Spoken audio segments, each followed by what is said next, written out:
بسم الله الرحمن الرحيم بسم الله الرحمن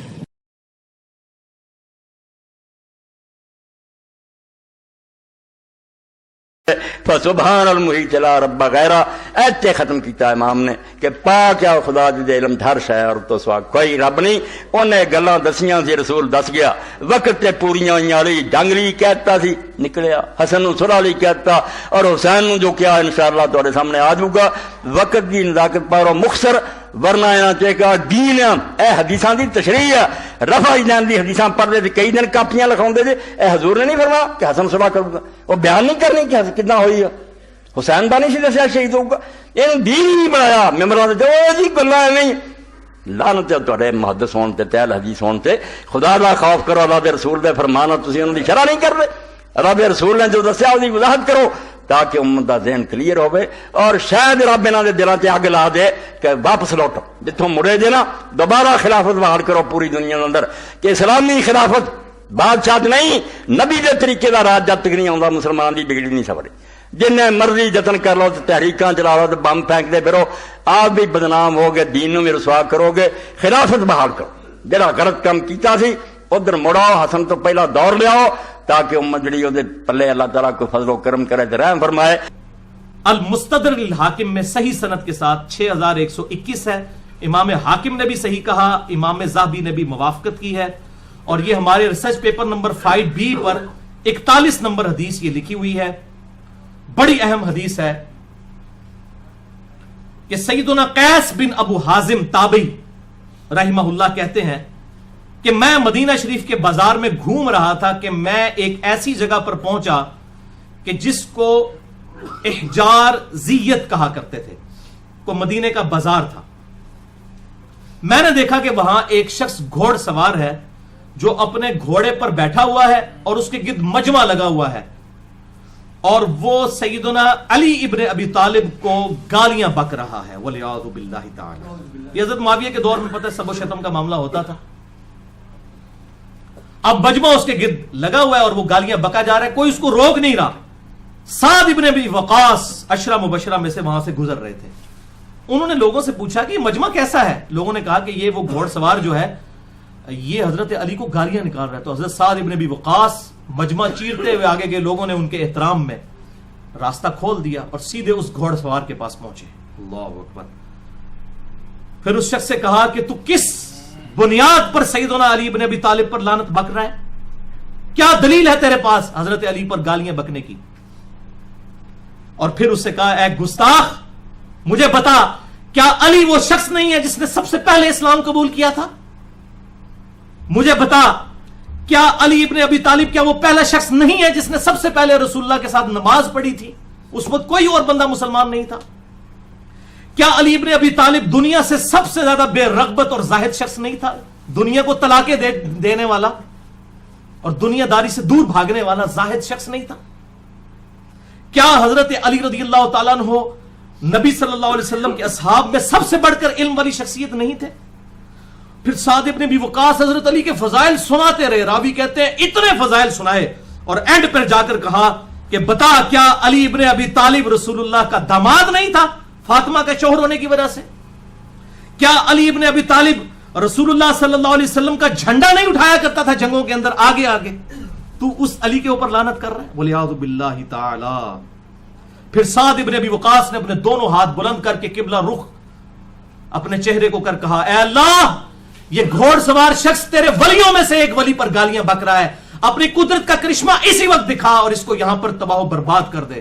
ابھی مجمع بکھرا نہیں تھا. قیس تابعی کہتے ہیں کہ ہم نے اپنی آنکھوں سے دیکھا اس کا گھوڑا بتکا اور اس گھوڑے نے اس کو ایک پتھر پر پٹک دیا. اس کا بھیجا وہیں پر نکل گیا دماغ اور وہیں پر وہ قتل ہو گیا. گھوڑے نے اسے مار دیا. یہ اس وقت زندہ کرامت ظاہر ہوئی حضرت سعد ابن ابی وقاص کی دعا سے الحمدللہ. اور کچھ لوگ وہ ہیں جو خارجی الذہن ہیں. کیا خارجی الذہن, اور وہ اپنے دل میں بغض اہل بیت رکھتے ہیں. چھپا ہوا بغض رکھتے ہیں, چھپا ہوا بغض ظاہر نہیں کرتے, نام نہیں لیتے بغض اہل بیت کا, مگر اہل بیت اطہار کی محبت سے ان کے دل خالی, یا بغض اہل بیت کا کہ کوئی نہ کوئی گرد یا بیج ان کے اندر مخفی طور پہ ہوتا ہے. اس کے پیش نظر حضرت امیر معاویہ کے اقدام کو بہر صورت ڈیفینڈ کرنا چاہتے ہیں، اس کا ڈیفینس کرتے ہیں، دفاع کرتے ہیں اور اسے درست ثابت کرنے کی کوشش کرتے ہیں، نتیجتاً وہ بھی حد سے بڑھ کر ایک ایکسٹریم تک چلے جاتے ہیں۔ یہ اقدام بھی ناروا اقدام ہے، یعنی ایک غلط قدم کو درست ثابت کرنا کبھی درست نہیں ہو سکتا۔ ہمارا موقف کیا ہے؟ یعنی اصل اہل سنت والجماعت کا اور اہل سنت کے ائمہ کا، اکابرین کا، راہ راست پر چلنے والے سواد اعظم کا اصل موقف کیا ہے؟ دونوں انتہاؤں سے بچ کر وہ بات کہنا جو میں نے احتیاط کے ساتھ کہی ہے، کہ درست کو درست کہا جائے، غلط کو غلط سمجھا جائے، مگر ہم سیدنا علی شیر خدا ہی کی خلافت کو حق پر مبنی خلافت سمجھتے ہیں، انہی کی خلافت و امامت حق ہے، اور حضرت امیر معاویہ رضی اللہ تعالیٰ عنہ کا آزاد حکومت کا اعلان کر دینا اور سیدنا علی شیر خدا کے دست حق پرست پر بیعت نہ کرنا اور ان کی خلافت کو قبول نہ کرنا، لاکھ دلائل دیے جانے کے باوجود بھی درست نہ ہے، نہ ہو سکتا ہے۔ ہم ان کے اقدام کا دفاع نہیں کرتے۔ سنن نبی داؤد کے اندر حدیث موجود ہے کہ سیدنا عمر ابن خطاب رضی اللہ تعالیٰ عنہ امیر المومنین نے اپنے ایک ساتھی کو جو ہے وہ ایک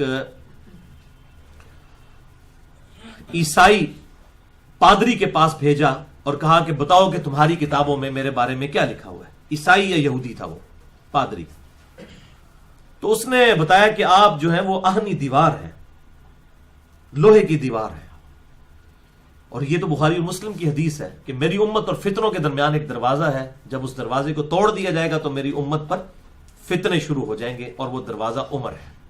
یعنی سیدنا عمر کی شہادت امت پہ فتنہ جو سب سے بڑا ٹوٹا ہے وہ سیدنا عمر کی شہادت ہے رضی اللہ تعالیٰ عنہ۔ سیدنا ابو بکر اور عمر رضی اللہ تعالیٰ عنہما کی خلافت راشدہ جو ہے، یہ خلافت راشدہ محفوظہ ہے، یہ اللہ تعالیٰ کی طرف سے اسپیشل پروٹیکشن ہے، یہ محفوظ خلافت ہے۔ لیکن اس کے بعد جو دو خلافتیں ہیں سیدنا عثمان اور سیدنا علی رضی اللہ عنہما، یہ خلافت مفتونہ ہے، فتنوں کا دور ہے، اور وہ سب سے بڑا فتنہ سیدنا عمر کی شہادت۔ تو آپ نے فرمایا کہ اس سے پوچھو کہ میرے بعد جو خلیفہ بنے گا تمہاری کتابیں کیا کہتی ہیں؟ سورہ الفتح میں آیا نا کہ نبی صلی اللہ علیہ وسلم کے صحابہ کرام کا ذکر جو ہے تورات اور انجیل کے اندر موجود ہے۔ محمد رسول اللہ والذین معہ اشداء علی الکفار رحماء بینہم تراہم رکعا سجدا یبتغون فضلا من اللہ۔ اس کے بعد آگے چلتا ہے کہ مثلہم فی التوراۃ ومثلہم فی الانجیل، ان کا ذکر جو ہے وہ تورات اور انجیل کے اندر بھی اللہ تعالیٰ نے ان کی خوبیوں کا ذکر کیا۔ تو انہوں نے کہا آپ کے بعد جو خلیفہ ہوگا وہ ہوگا تو نیک، لیکن اس میں ایک کمزوری پائی جاتی ہوگی،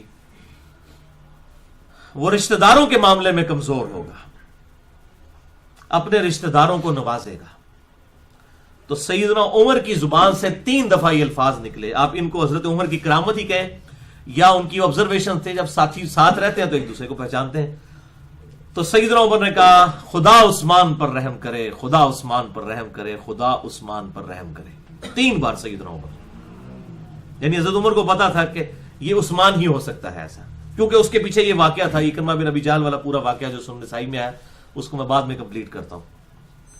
پوچھا اس کے بعد جو خلیفہ، کہا کہ خلیفہ تو نیک ہوگا لیکن اس وقت تلوار جو ہے وہ نیام سے باہر آ چکی ہوگی، یعنی کہ فتنہ ایسا ہو چکا ہوگا کہ وہ اس خلیفے سے بھی پھر کنٹرول نہیں ہوگا، اور اس کی بھی حدیث سنن نسائی الکبریٰ کے اندر موجود ہے۔ آپ صلی اللہ علیہ وسلم نے فرمایا، سیدنا عمار ابن یاسر اور سیدنا علی ابن ابی طالب اکٹھے تھے، آپ نے ان کو مخاطب کر کے فرمایا کہ میں تمہیں ان 2 بڑے بدبختوں کا نہ بتا دوں جو سب سے بڑے انسانیت میں بدبخت ہیں۔ پہلا بدبخت وہ تھا جس نے قوم سمود کی اونٹنی کو قتل کر دیا تھا، اور جب قوم سمود کی اونٹنی قتل ہوئی تھی، صالح علیہ السلام کی قوم نے یہ حرکت کی، جس شخص نے کی، اس کے بعد اللہ تعالیٰ کی طرف سے عذاب آ گیا۔ یہ اگلے وقتوں میں سب سے بڑا بدبخت تھا، اور میری امت کا سب سے بڑا بدبخت وہ ہوگا جو اے علی تمہیں قتل کرے گا، اور تمہارے سر پر وہ تلوار مارے گا اور تمہاری داڑھی کو تمہارے سر کے خون سے رنگ دے گا. یہ دوسرا بڑا بدبخت ہوگا. یعنی جس طرح قوم سمود کو قتل کرنے سے امت پر عذاب آ گیا حضرت صالح علیہ السلام کی امت پر, اس امت پر عذاب سیدنا علی کو شہید کرنے کی وجہ سے آیا, کیونکہ سیدنا علی ایک آخری کوشش تھے کہ کسی طریقے سے ابو بکر و عمر کی جو خلافت محفوظہ ہے اس کو دوبارہ سے بحال کر دیا جائے, جو سیدنا عثمان غنی رضی اللہ تعالیٰ عنہ کے چند گورنروں کی وجہ سے سپائل ہو چکی تھی. سیدنا عثمان کی وجہ سے نہیں, ان کے گورنروں کی وجہ سے. وہ صحیح مسلم میں اٹھا کے دیکھ لیں آپ, ولید بن عقبہ بن ابی معید کا بیٹا, جو صحیح بخاری میں آتا ہے آپ صلی اللہ علیہ وسلم کی اس نے کمر کے اوپر اوجڑی رکھ دی تھی, اس کا بیٹا ولید بن عقبہ معافی مانگ کے مسلمان ہو گیا فتح مکہ پر. اس کو حضرت عثمان نے جو ہے وہ کوفے کا گورنر لگا دیا, حالانکہ حضرت عمر نے کہا تھا کہ جو لوگ فتح مکہ پہ مسلمان ہوئے ان کی 3 نسلوں میں بھی کسی کو کسی عہدے پر فائز نہ کرنا, کیونکہ ان کی ابھی برین واشنگ اس طرح نہیں ہوئی ہے, ان کی تربیت اس طرح نہیں ہوئی ہے جس طرح سابقون الاولون کی ہوئی ہے.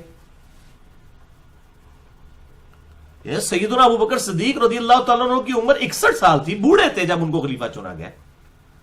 کیونکہ ان کی بہادری کے اوپر تو نہیں چنا گیا, ان کی نیکی کے اوپر چنا گیا, ان کے تقوی کے اوپر ان کو چنا گیا تھا. بہرحال سیدنا عثمان کی نیت یہ تھی کہ میں تالیف قلب کے لیے نیو مسلمز کو عہدوں پر لگاؤں. وہ عہدوں پر تو لگایا, لیکن انہوں نے پھر جو گل کھلائے وہ صحیح مسلم کھول کر آپ دیکھ لیجئے, شراب والے چیپٹر کے اندر شراب کی جو سزا کی حدود والا چیپٹر ہے, تو یہی ولید بن عقبہ اس نے کوفے کی جامعہ مسجد میں شراب پی کر فجر کی نماز پڑھائی. فجر کی نماز شراب پی کر, اور سلام پھیر کے کہتا ہے میں 2 پڑھائیاں نے کہ 4 پڑھائیاں نے. اب صحابہ کرام قریب آئے, انہوں نے سونگا تو اس کے منہ سے بدبو آ رہی تھی. انہوں نے حضرت عثمان غنی رضی اللہ, یعنی کہ اس کی کافی دفعہ ایکٹیویٹیز ہوئی. الٹیمیٹلی حضرت عثمان غنی کو انہوں نے خط لکھا اور اس کو کہا کہ تجھے تو ہم نے اپنا گورنر اب نہیں رہنے دینا. ابو موسیٰ اشعری رضی اللہ تعالیٰ عنہ کو گورنر بنا لیا, لوگوں نے خود ہی ڈسین کر لیا. یہ اب مینجمنٹ لوز ہو گئی سیدنا عثمان کی, کہ ان کی مرضی کے بغیر لوگوں نے ان کے خلیفے کو, ان کے گورنر کو معزول کر کے تو ابو موسیٰ اشعری کو لگا دیا رضی اللہ تعالیٰ عنہ, اور حضرت عثمان کو خط لکھ دیا کہ بھئی آپ کا گورنر ہم نے معزول کر لیا. اب پریکٹیکلی تو یہ بہت بڑی تھریٹ تھی حضرت عثمان کے لیے کہ خلیفہ وقت موجود ہے ان کی مرضی کے بغیر, لیکن معاملہ بھی ایسا تھا. اچھا, اس واقعے کا ذکر اشارتاً صحیح بخاری میں بھی ملتا ہے حضرت عثمان والے چیپٹر کے اندر, صحیح مسلم میں پوری ڈیٹیل ہے. اب وہ لایا گیا حضرت عثمان کے پاس, حضرت عثمان نے کہا کہ اس کو تو میں کوڑے لگاؤں گا, اور میں سن رہا ہوں کہ لوگ کہہ رہے ہیں کہ یہ رشتہ دار ہے اور یہ ہے وہ ہے, میں تو اس کو نہیں رشتہ داری کی وجہ سے چھوڑتا. تو آپ نے سیدنا علی سے کہا کہ علی اٹھو اور اسے کوڑے لگاؤ. صحیح مسلم. سیدنا علی رضی اللہ تعالیٰ عنہ نے حضرت حسن ابن علی اپنے بیٹے سے کہا, حضرت حسین کے جو بڑے بھائی تھے, کہ حسن اٹھ اور اسے کوڑے لگا, وہ شراب کی سزا ہے, کوڑے لگائے جائیں گے. تو حضرت عثمان, حضرت جو حسن ابن علی تھے وہ غصے میں آ گئے. انہوں نے کہا کہ جو شخص ان کی میٹھی کھاتا ہے وہی ان کی کڑویاں بھی چکھے, ہمیں کیوں دشمنیاں لگواتا ہے ان کے ساتھ. یعنی وہ حضرت عثمان کی طرف کنایا انہوں نے کیا کہ حضرت عثمان نے اس کو لگایا تھا, اب جب کوڑے مارنے کی باری آئی ہے تو خود لگائیں اس کو, کیونکہ اس وقت قبائلی تعصب بھی بہت تھا نا, وہ بنو امیہ سے تھا, یہ بنو ہاشم سے تھے. انہوں نے کہا ساڑھے متے کو لاندے ہو, وہ بڑے سخت لفظ بولے اور کہا کہ جو ان کی میٹھی کھاتا ہے وہی کڑوی بھی چکھے, ہم کیوں چکھے, اور یہ کہہ کے غصے سے وہاں سے چلے گئے. انہوں نے اپنے باپ کی بھی بات نہیں مانی. یعنی اتنا ریونج پایا جاتا تھا. یہ بالکل جھوٹ بولتے ہیں کہ جی عبداللہ بن سبا تھا جس نے, ایک عبداللہ بن سبا نے 40-50 ہزار صحابہ کی مت مار دی, نعوذ باللہ من ذالک. وہ بیوقوف تھے, اتنے سمجھدار لوگ تھے. یہ پالیسیز تھیں جن کا ریونج پھر سامنے آیا. کوئی عبداللہ بن سبا والا رولا نہیں ہے. عبداللہ بن سبا کا فتنہ بعد میں آیا ہے. حضرت عثمان کی شہادت میں اس کا ایک رتی برابر بھی کوئی حصہ نہیں, وہ فتنہ اس وقت موجود ہی نہیں تھا. یہ تو فتنہ ہی بہت بات کی پیداوار ہے. اسی لیے آپ کو کسی حدیث کی کتاب میں نہیں ملے گا کہ عبداللہ بن سبا کوئی تھا اور اس نے حضرت عثمان کے خلاف اس طریقے سے مہم چلائی. کسی حدیث کی کتاب میں, حدیثوں میں تو بخاری مسلم میں تو یہ مل رہا ہے. اچھا, اب وہ انہوں نے حضرت حسن نے تو کوڑے لگانے سے انکار کر دیا, تو پھر ایک اور شخص وہاں بیٹھا تھا, ان کو حضرت علی نے کہا تو انہوں نے کوڑے لگائے. 40 جب ہوئے تو انہوں نے کہا کہ بس کرو, 40 بہت ہے. حضرت عمر فاروق 80 لگوایا کرتے تھے, آپ صلی اللہ علیہ وسلم 40 لگوایا کرتے تھے. دونوں درست ہے, لیکن میں آپ صلی اللہ علیہ وسلم کی سنت کو اڈاپٹ کروں گا, 40 لگا کے چھوڑ دیا. تو اس طریقے سے یہ سارے ایشوز پائے جاتے تھے سیدنا عثمان رضی اللہ تعالیٰ عنہ کے اندر جو شفقت کا پہلو تھا. بہرحال اے پھر جناب جنہوں کہتے ہیں نا گاٹے فٹ ہو جانا, اے بندہ پھر گاٹے فٹ ہو گیا. حضرت عثمان نے انہوں بچا دے لیا، لیکن سیدنا عثمان کی شہادت میں بھی جن لوگوں کے کردار تھا اس میں یہ بھی شامل ہوا، پھر عبداللہ بن سعد بن ابی سرح، اور وہ اس طرح کہ یہ مصر کا گورنر اس کو لگا دیا. سن نسائی 4074 نمبر، اس کو مصر کا گورنر لگا دیا سیدنا عثمان غنی رضی اللہ تعالیٰ نے رشتہ داری کی وجہ سے. یعنی آپ دیکھیں کہ لوگوں کو پتہ نہیں ہے کہ حضرت علی کے ساتھ ہوئی کیا ہے بھائیو. اسی لیے سیدنا علی جب خلیفہ بنے ہیں نا، ان کا پہلا ایگزیکٹو آرڈر یہ تھا کہ جتنے بھی گورنر ہیں حضرت عثمان کے سب معزول، کوئی ایک بھی باقی نہیں رہے گا جن کی وجہ سے حضرت عثمان شہید ہوئے ہیں. اور سب نے جو ہے وہ بات مان بھی لی سوائے معاویہ بن ابی سفیان رضی اللہ تعالیٰ عنہ کے. انہوں نے نہیں بات مانی اور وہ اپنی ضد کے اوپر اڑے رہے. تو یہی لوگ سبب بنے، انہی کی وجہ سے مصر کے لوگ خلاف ہوئے. پھر وہ حضرت محمد بن ابی بکر کو چنا گیا کہ ان کو مصر میں اس کی جگہ لگا دیا جائے. اس طریقے سے معاملات بگڑتے گئے. پہلی مثال صحیح بخاری انٹرنیشنل نمبرنگ کے مطابق غزوہ خندق کے چیپٹر میں 4108 نمبر، جس کو میں کڑوی گولی کہتا ہوں. صفین میں تحکیم کے مسئلے کے بعد جب حضرت امیر معاویہ رضی اللہ تعالیٰ عنہ مدینہ شریف آئے تو وہاں پر انہوں نے ایک تقریر کی. صحیح بخاری 4108. بخاری میں نہ نکلے جو چور کی سزا وہ میری، بلکہ جو مرتد کی سزا وہ میری سزا. لیکن اگر نکل آئے تو ان مولویوں کے گریبان پکڑیں کہ یہ حق بات آپ کو کیوں نہیں بتاتے. بخاری میں نہیں لکھی پائی جی. وہی بات جو وہ سعودی عرب کا مولوی مجھے کہتا ہے مسجد حرام میں بیٹھا ہوا کہ حدیثاں کتوں کٹیاں نے. میں کہ ایتھوں ہی گئی ہیں تسی چھڑ دیتی ہیں پڑھ لی ہیں. بخاری شریف حدیثیں تو آپ صلی اللہ علیہ وسلم کی یہیں سے نکلی ہیں نا. ذالک فضل اللہ یؤتی من یشاء. اس کے لیے تو نہ داڑھی سفید ہونے کی ضرورت ہے، علم وراثت میں نہیں، اللہ تعالیٰ جس کو عطا فرمائے. بخاری 4108. تو تحکیم کے مسئلے کے بعد جب حضرت امیر معاویہ رضی اللہ تعالیٰ عنہ مدینہ شریف آئے تو وہاں انہوں نے ایک تقریر کی، خطبہ دیا. وہ خطبہ دیا تو حضرت حفصہ ام المؤمنین جو حضرت عمر کی بیٹی اور عبداللہ بن عمر کی بہن تھی، انہوں نے عبداللہ بن عمر کو کہا کہ عبداللہ ایسا کرو کہ امیر معاویہ آئے ہیں اور وہ تقریر کر رہے ہیں، تم جا کے ان کی تقریر سنو. کہیں ایسا نہ ہو کہ تمہاری غیر موجودگی فتنہ سمجھ لیا جائے کہ کوئی حضرت عبداللہ بن عمر کوئی اپنی مہم چلا رہے ہیں. جیسے یہاں بھی اگر وہ پارٹی میں سے کوئی مین بندہ نکلے ہو کہتے ہیں دوسری پارٹی نے ٹور گیا ہوئے. تو حضرت عبداللہ بن عمر نے کہا ٹھیک ہے، بہن ماں بھی لگتی تھی، ام المومنین بھی تھی، بہن بھی تھی. تو وہاں پر گئے. وہ وہاں حضرت امیر معاویہ رضی اللہ تعالیٰ عنہ نے خطبہ پڑھا. اس کے بعد انہوں نے کہا حضرت عبداللہ بن عمر کی طرف اشارہ کرتے ہوئے کہ جسے خلافت کی خواہش ہے اس امر میں وہ اپنا سر اٹھائے، میں اس کے باپ سے بھی زیادہ خلافت کا حقدار ہوں. وَلِعَاذُ بِاللَّهِ تعالی. عبداللہ بن عمر کا باپ کون ہے؟ حضرت عمر، مولا عمر. مولا عمر سے خلافت کا زیادہ میں حقدار ہوں. لوگ کہتے ہیں جی وہ جی قصاص عثمان تھا، یہ تھا وہ تھا. یہ پتہ چل گیا کیا تھا. فتح مکہ پر معافی مانگنے والے لوگ کہتے ہیں کہ ہم عمر سے زیادہ خلافت کے حقدار ہیں. وہ عمر جس نے رومن امپائر گرائی یرموک میں اور قادسیہ میں پرشین امپائر، جس کی وجہ سے شام میں بیٹھے ہوئے ہیں آپ، اور آج آپ آ کر کہہ رہے ہیں کہ میں عمر سے زیادہ خلافت کا حقدار ہوں. اصل میں بدلہ اتارا نا، کیونکہ بخاری میں حدیث ہے حضرت عمر نے کہا تھا کہ میں صرف 6 بندوں کو خلافت کا اہل سمجھتا ہوں اپنے بات. پہلے نمبر پر کہا علی، عثمان، طلحہ، زبیر، عبد الرحمن بن عوف اور سعد ابن ابی وقاص. اپنے بیٹے کا بھی نام نہیں لیا. انہوں نے کہا تسی 6 بندوں نے نام لے کے گئے ہو، علی دا پہلا نمبر تھا، میں ہوں جواب دینا تواڈے وفات تو بعد. جس کو خواہش ہے وہ اپنا سر اٹھائے، میں اس کے باپ سے زیادہ خلافت کا حقدار ہوں. اور پھر جب تقریر ختم ہوئی تو حبیب بن مسلمہ کہتے ہیں میں نے کہا عبداللہ بن عمر، اتنی توہین کی حضرت عمر کی حضرت امیر معاویہ نے اور آپ نے ان کا وہاں پر جواب نہیں دیا. عبداللہ بن عمر نے کہا اور پائی حسین نہیں روزانہ ماواں جمدیاں، حسین حسین ہی سی. اور جی کیوں نہیں لوگ کھڑے ہوئے؟ یہاں ایک ڈکٹیٹر بدماش مشرف بیٹھا رہا، قتل کیا اس نے مسلمانوں کو لال مسجد کے اندر، کون لوگ اٹھے؟ یہ بڑا مشکل کام ہوتا ہے اپنی جان دینا. عبداللہ بن عمر کہتے ہیں میں نے ارادہ تو کیا تھا اپنی گوٹ کھولوں، اس طرح گھٹنے بند کر کے وہ بیٹھے ہوئے تھے. یہ میں کوئی تاریخ نہیں پڑھ رہا، بخاری 4108 حدیث ہے. تو میں نے کہا میں اسی وقت معاویہ کو جواب دوں، معاویہ تیرے سے زیادہ خلافت کا حقدار وہ ہے جس نے تجھے اور تیرے باپ کو مار مار کے مسلمان کیا ہے، مولا علی وہ مسلمان تھا، اور تو اور تیرا باپ ابو سفیان رضی اللہ عنہم اجمعین وہ کافر تھے اس وقت، اور وہ تم سے قتال کرتا تھا۔ آج فتح مکہ پہ معافی مانگ کے تم لوگ کہہ رہے ہو کہ میرے باپ سے زیادہ خلافت کے حقدار ہو۔ پھر عبداللہ بن عمر کہتے ہیں میں فتنے اور خون ریزی کے ڈر سے خاموش ہو گیا، حسین روزانہ نہیں ماما جمنیاں، خاموش ہو گیا۔ پھر مجھے جنت کی نعمتیں یاد آ گئیں، میں نے پھر جنت پہ ہی کفایت کر لیا۔ حبیب بن مسلمہ کہتے ہیں کہ عبداللہ بن عمر نے خاموشی اختیار کر کے اپنی عزت بھی بچا لی اور اپنی جان بھی بچا لی۔ اب پتہ چلا کہ کیا ہوتا تھا زبان کھولنے میں، یہ ڈکٹیٹرشپ میں ہوتا ہے۔ اور وہاں حضرت عثمان شہید ہو گئے، لیکن کہا میرے لیے کوئی تلوار نہ اٹھائے، میں نہیں چاہتا کہ حرم رسول میں میری وجہ سے کوئی بندہ ناحق قتل ہو۔ یہ خلافت راشدہ میں اور ملوکیت میں آپ کو سائملٹینیس کنٹراسٹ پتہ چل گیا۔ خلافت و ملوکیت کا میں نے ایک ہی جملہ انڈر لائن کیا ہے، وہ یہ والا ہے، کمال جملہ لکھا۔ اللہ اکبر۔ تو آپ اس پر غور کریں تو آپ کو کتنے حقائق الحمدللہ اس حوالے سے کلیئر ہو جائیں گے۔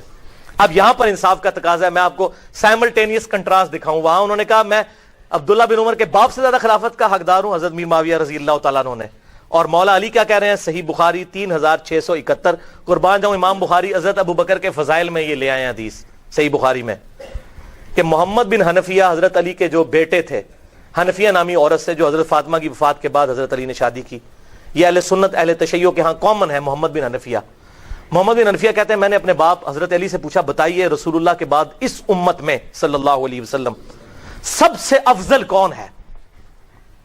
تو حضرت علی نے کہا ابو بکر، اللہ اکبر کبیرہ والحمد للہ کثیرہ وسبحان اللہ بکرۃ واصیلا۔ میں نے کہا ابا جان ابو بکر کے بعد کون؟ فرمایا عمر، اللہ اکبر کبیرہ والحمد للہ کثیرہ وسبحان اللہ بکرۃ واصیلا۔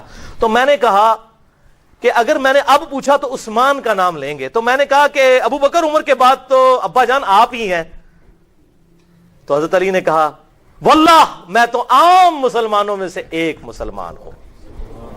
وَمَنْ أَحْسَنُ قَوْلًا مِّمَّنْ دَعَا إِلَى اللَّهِ وَعَمِلَ صَالِحًا وَقَالَ إِنَّنِي مِنَ الْمُسْلِمِينَ۔ سورہ حامیم السجدہ آیت نمبر 33 کی پریکٹیکل تفسیر مولا علی۔ اس سے بڑھ کر کس کی بات اچھی ہو سکتی ہے جو لوگوں کو اللہ کی طرف بلائے اور خود بھی نیک عمال کرے اور پھر بھی کہ میں عام مسلمان ہوں۔ اللہ اکبر الحمدللہ۔ Simultaneous contrast. دوسری مثال انتہائی ڈینجرس، صحیح مسلم میں 4776 ہے، کتاب الامارہ چیپٹر میں عبداللہ بن عمر بن عاص خانہ کعبہ کے سائے میں بیٹھے ہوئے تھے، صحابی ہیں رضی اللہ تعالیٰ عنہ۔ تو وہاں پر ایک تابعی آئے عبد الرحمن بن عبد رب کعبہ، اور وہ آ کر بیٹھ کے عبداللہ بن عمر بن عاص وہاں حدیث بیان کر رہے تھے۔ انہوں نے وہاں پر اطاعت امیر کے حوالے سے حدیث بیان کی کہ امیر کی اطاعت ضروری ہے، اس کے خلاف نہ ہو اور اس کی اچھی باتوں میں اطاعت، اور یہ اس طریقے سے حدیث جب سنی تو یہی تابعی ہے، انہوں نے کہا عبداللہ بن عمر بن عاص آپ کہہ رہے ہیں حکمران کی اطاعت کرو، یہ کیا حدیث آپ نے خود حضور صلی اللہ علیہ وسلم سے سنی ہے؟ انہوں نے کہا اللہ کی قسم میرے کانوں نے سنا، میرے دل نے محفوظ کیا، میری آنکھوں نے حضور کو دیکھا صلی اللہ علیہ وسلم کہ آپ صلی اللہ علیہ وسلم نے امیر کی اطاعت کا حکم دیا تھا۔ اب وہ تابعی کہنے لگے عبداللہ بن عمر بن عاص لیکن آپ کے چچا کا لڑکا معاویہ بن ابی سفیان رضی اللہ تعالیٰ عنہ جو اس وقت ہمارے امیر ہیں، وہ تو ہمیں کہتے ہیں ہم لوگوں کو ناحق قتل کریں اور لوگوں کا مال حرام طریقے سے ہڑپ کریں۔ یہ صحیح مسلم 4776، جس پہ سعودی عرب کا مولوی کانپنے لگ پڑا، کہنا ہے کہ تو کٹی جائے، میں کہا تو ہی گئی جے اے حدیث جے صحیح مسلم دی، جبکہ اللہ کہتا ہے، آیت پڑھ دی تابعی نے صحابی کے ساتھ، دیکھیں ڈیبیٹ چل رہی ہے، یہ علمی گفتگو ہے۔ اس نے کہا آپ ہمیں کہہ رہے ہیں امیر کی اطاعت کرو، اور قرآن کہتا ہے سورہ نساء آیت نمبر 29 پڑھی اس نے، یا ایھا الذین آمنوا لا تأکلوا اموالکم بینکم بالباطل، اے ایمان والو باطل طریقے سے مال نہ ایک دوسرے کا ہڑپ کرو، اور پھر آگے چلتا ہے ولا تقتلوا انفسکم، اور ایک دوسرے کو آپس میں قتل مت کرو۔ اور آپ کا چچا کا لڑکا معاویہ ہمیں کہتا ہے لوگوں کو ناحق طریقے سے قتل کریں اور ان کا مال ہڑپ کریں، ہم کدھر جائیں؟ عبداللہ بن عمر بن عاص خاموش ہو گئے، تھوڑی دیر بعد سر اٹھایا اور کہا کہ معاویہ کی اطاعت کرو اللہ کی اطاعت کے اندر، اور معاویہ کی نافرمانی کرو جب وہ اللہ کے خلاف تمہیں بات بتائے۔ یہ وہ بات ہے، یہ ہم کہتے ہیں حکمرانوں کے خلاف اس طریقے سے ایٹیچیوڈ ہونا چاہیے، کہ اگر وہ کفر کریں اعلانیہ پھر معاملہ الگ ہے۔ اور بخاری اور مسلم کی متفق علیہ حدیث ہے حضرت علی سے کہ حضور صلی اللہ علیہ وسلم نے فرمایا کہ حکمران کی اطاعت، امیر کی اطاعت صرف معروف میں ہے، بھلائی کے کاموں میں، اگر وہ برائی کے کاموں میں کہتا ہے اس میں کوئی اطاعت نہیں، اللہ کی نافرمانی میں اپنے امیر کی اطاعت نہیں کر سکتے۔ اللہ اکبر کبیرہ۔ اسی طریقے سے بخاری اور مسلم میں ایک حدیث آتی ہے کہ ایک صحابی کو حضور صلی اللہ علیہ وسلم نے کہیں پر امیر بنا کر بھیجا، تو ان کے ساتھ باقی اصحاب بھی تھے، اس نے وہاں پر لکڑیاں اکٹھی کی، ان کو آگ لگائی اور کہا اس میں چھلانگ لگاؤ، میں تمہارا امیر ہوں، میری اطاعت کرو۔ اے چنگی زبردستی ہے۔ تو صحابہ نے کہا اے گل تے نہیں مننی تہاڈی، اسی ہم نے آپ کی یہ بات نہیں ماننی، اور چھلانگ نہیں لگائی، اور حضور صلی اللہ علیہ وسلم تک شکایت واپسی پہ پہنچی۔ آپ نے فرمایا اگر یہ اپنے امیر کی اطاعت کر کے اس لکڑی کی آگ میں کودتے تو دوزخ کی آگ میں جا کے نکلتے۔ اطاعت صرف معروف میں ہوگی، منکر میں نہیں ہوگی۔ اللہ اکبر۔ تیسری مثال سنن نبی داؤد میں 4650، مسند احمد میں 1629، جلد 1 اور صفحہ 187 پر حضرت معاویہ رضی اللہ تعالیٰ عنہ نے مغیرہ ابن شعبہ کو کوفے کا گورنر مقرر کیا، وہ بھی صحابی ہیں رضی اللہ تعالیٰ عنہ۔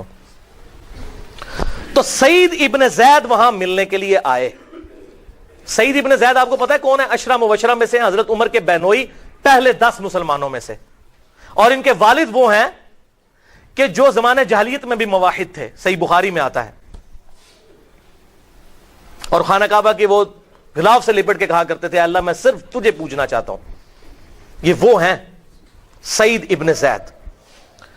یہ حضرت مغیرہ ابن شعبہ کو ملنے کے لیے آئے کوفے میں، اور جامعہ مسجد میں، الفاظ ہیں مسجد میں آئے کیونکہ وہاں حکمران بھی مسجد میں ہی بیٹھتے تھے، حضور صلی اللہ علیہ وسلم بھی، آپ کو پتا ہے آپ کا ہیڈ آفس بھی مسجد نبوی تھا، آپ کا وہ گیسٹ ہاؤس بھی وہی تھا، سب کچھ وہی تھا، وہیں آپ تربیت کرتے تھے۔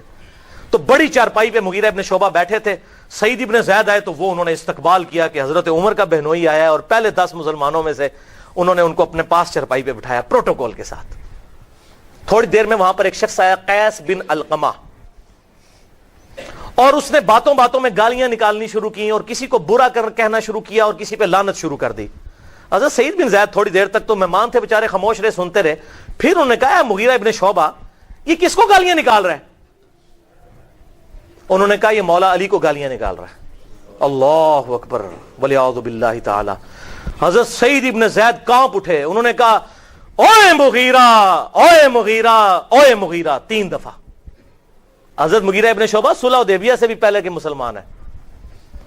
اوئے مغیرہ، مجھے زندگی نے یہ دن دکھانا تھا کہ تو اللہ کے نبی کا صحابی اور تیری مجلس میں مسجد میں ایسے لوگ بیٹھتے ہیں جو جنتی مولا علی کو گالیاں نکالتے ہیں، اور نہ تو انہیں اپنی مجلس سے نکالتا ہے نہ ان کا منہ بند کرواتا ہے۔ مغیرہ کان کھول کر سن، اللہ کی قسم میں نے نبی صلی اللہ علیہ وسلم سے یہ حدیث خود سنی تھی، اور میں اس بات سے ڈرتا ہوں کہ میں کوئی ایسی حدیث بیان کروں جو میں نے نہ سنی ہو، اور حضور صلی اللہ علیہ وسلم قیامت والے دن میرا گریبان پکڑ لیں کہ تم نے یہ حدیث کیوں بیان کی، اور میں حضور کو منہ نہ دکھا سکوں۔ میں نے اللہ کے نبی صلی اللہ علیہ وسلم سے ایک مجلس میں یہ بات سنی تھی، ابو بکر فی الجنہ، عمر فی الجنہ، علی فی الجنہ، عثمان فی الجنہ، علی کا نام پہلے لیا، عثمان فی الجنہ، طلحہ فی الجنہ، زبیر فی الجنہ، عبد الرحمن بن عوف فی الجنہ، سعد ابن ابی وقاص فی الجنہ۔ یہ 8 بندے جنت میں، اور ایک 9واں بھی۔ ایک 10 والی حدیث ہے وہ جامعہ ترمذی میں حضرت عبد الرحمن بن عوف سے ہے، اس میں ابو عبیدہ ابن جرح بھی موجود ہے، اس میں نہیں ہے۔ 8 بندے جنت میں اور ایک 9واں بھی۔ اگر چاہوں تو اس کا نام بھی بتا دوں، پھر خاموش ہو گئے۔ اب مسجد میں آوازیں بلند ہوئیں کہ سعید ابن زید وہ 9واں شخص کون ہے، آپ بتائیں ہمیں۔ پھر لوگوں نے اللہ کی قسم دے کر پوچھا کہ ہم آپ کو اللہ کی قسم دے کر کہتے ہیں کہ آپ اس 9ویں شخص کا نام بتائیں کہ کون تھا جس کو حضور نے جنت کی خوشخبری دی تھی اس مجلس میں۔ تو حضرت سعید ابن زید رضی اللہ تعالی عنہ نے کہا کہ اللہ کا نام بڑا ہے، اب چونکہ تم نے مجھے اللہ کی قسم دی ہے لہٰذا میں تمہیں اس 9ویں کا نام بھی بتا دیتا ہوں۔ وہ 9واں شخص میں ہوں، سعید ابن زید رضی اللہ عنہ، جن کے بارے میں حضور نے مجلس میں کہا تھا کہ وہ جنت میں سے ہے۔ مغیرہ سن لے، جس شخص نے حضور صلی اللہ علیہ وسلم کو دیکھا اور آپ کے ساتھ کسی قتال میں شرکت اختیار کی اور اس کا چہرہ گرد آلود ہو گیا اس نبی کے صحابی کا، اب تم لوگ حضرت نوح علیہ السلام جتنی بھی عمر پالو تب بھی اس شخص کے اعمال کو نہیں پہنچ سکتے، چاہے جائے کہ تم مولا علی کو گالیاں نکلواتے ہو، وَلِعَاذُ بِاللَّهِ تَعَالَى۔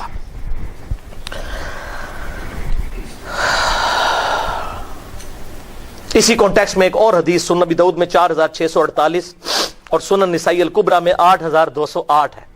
یہ وہ حدیث ہے جو میں نے زبیر علی زئی صاحب کو بتائی۔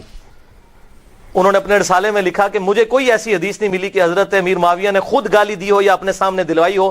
ہاں وہ اپنے گورنروں سے جو دلواتے تھے وہ علیحدہ بات ہے، خود وہ ایسی کوئی بات ثابت نہیں۔ میں نے پھر ان کو یہ حدیث بھیجی جو شیخ البانی بھی صحیح کہتے ہیں، زبیر علی زئی صاحب بھی صحیح، میں نے ان کو بتائی۔ سنن ابی داؤد 4648، سنن نسائی الکبریٰ 8208 کہ حضرت امیر معاویہ رضی اللہ تعالیٰ عنہ جب کوفے آئے تو مغیرہ ابن شعبہ نے سپاس نامہ پڑھا ان کے استقبال میں، ان کو سٹیج پہ بٹھا کے مغیرہ ابن شعبہ نے وہاں پر سپاس نامے میں حضرت علی پہ لعنت کی، علی پر لعنت، علی سے محبت کرنے والوں پہ لعنت، یہ بنو امیہ کا سلوگن ہوتا تھا، وَلِعَاذُ بِاللَّهِ تعالی۔ تو وہاں پر بھی سعید ابن زید موجود تھے، انہوں نے کہا اس ظالم مغیرہ کو دیکھو، یہ جنتی شخص پر لعنت کرتا ہے، جبکہ میں نے رسول اللہ سے سنا ابو بکر جنت میں ہے، عمر جنت میں ہے، علی جنت میں ہے، عثمان جنت میں ہے۔ پوری حدیث اشرم مبشرہ والی وہاں پر بھی انہوں نے بیان کر کے الحمدللہ اعلان حق کیا اس حوالے سے۔ لہذا یہ کوئی ایگریڈ اپون مسئلہ ہے، اس میں کوئی اختلاف نہیں۔ صحیح مسلم میں 6229 کہ بنو امیہ کے دور میں حضرت علی پر ممبروں پر لعنت ہوتی تھی۔ بخاری میں بھی اشارتاً 3703، مسلم میں 6220 بھی، مسند ابی یعلا میں ہے ام سلمہ جو حضور کی آخر میں فوت ہونے والی بیوی ہیں، ام المومنین۔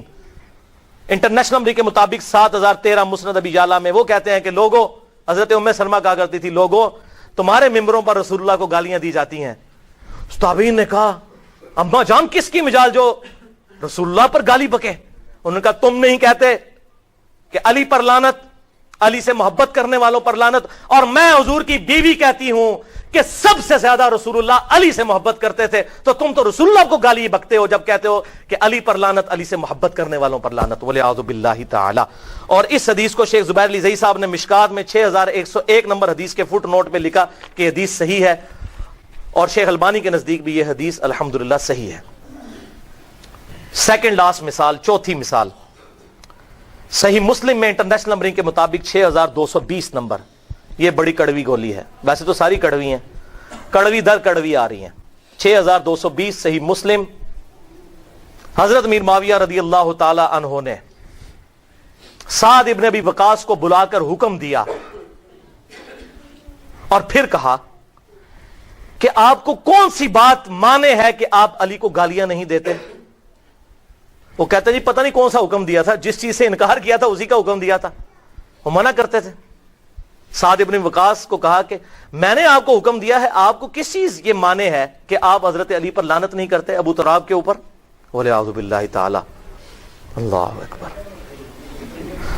تو انہوں نے کہا معاویہ میں نے نبی صلی اللہ علیہ وسلم سے 3 باتیں سنی علی کے بارے میں، مجھے ایک بھی مل جاتی جو کچھ دنیا اور اس کے اندر ہے اس سے بڑھ کر مجھے محبوب تھا۔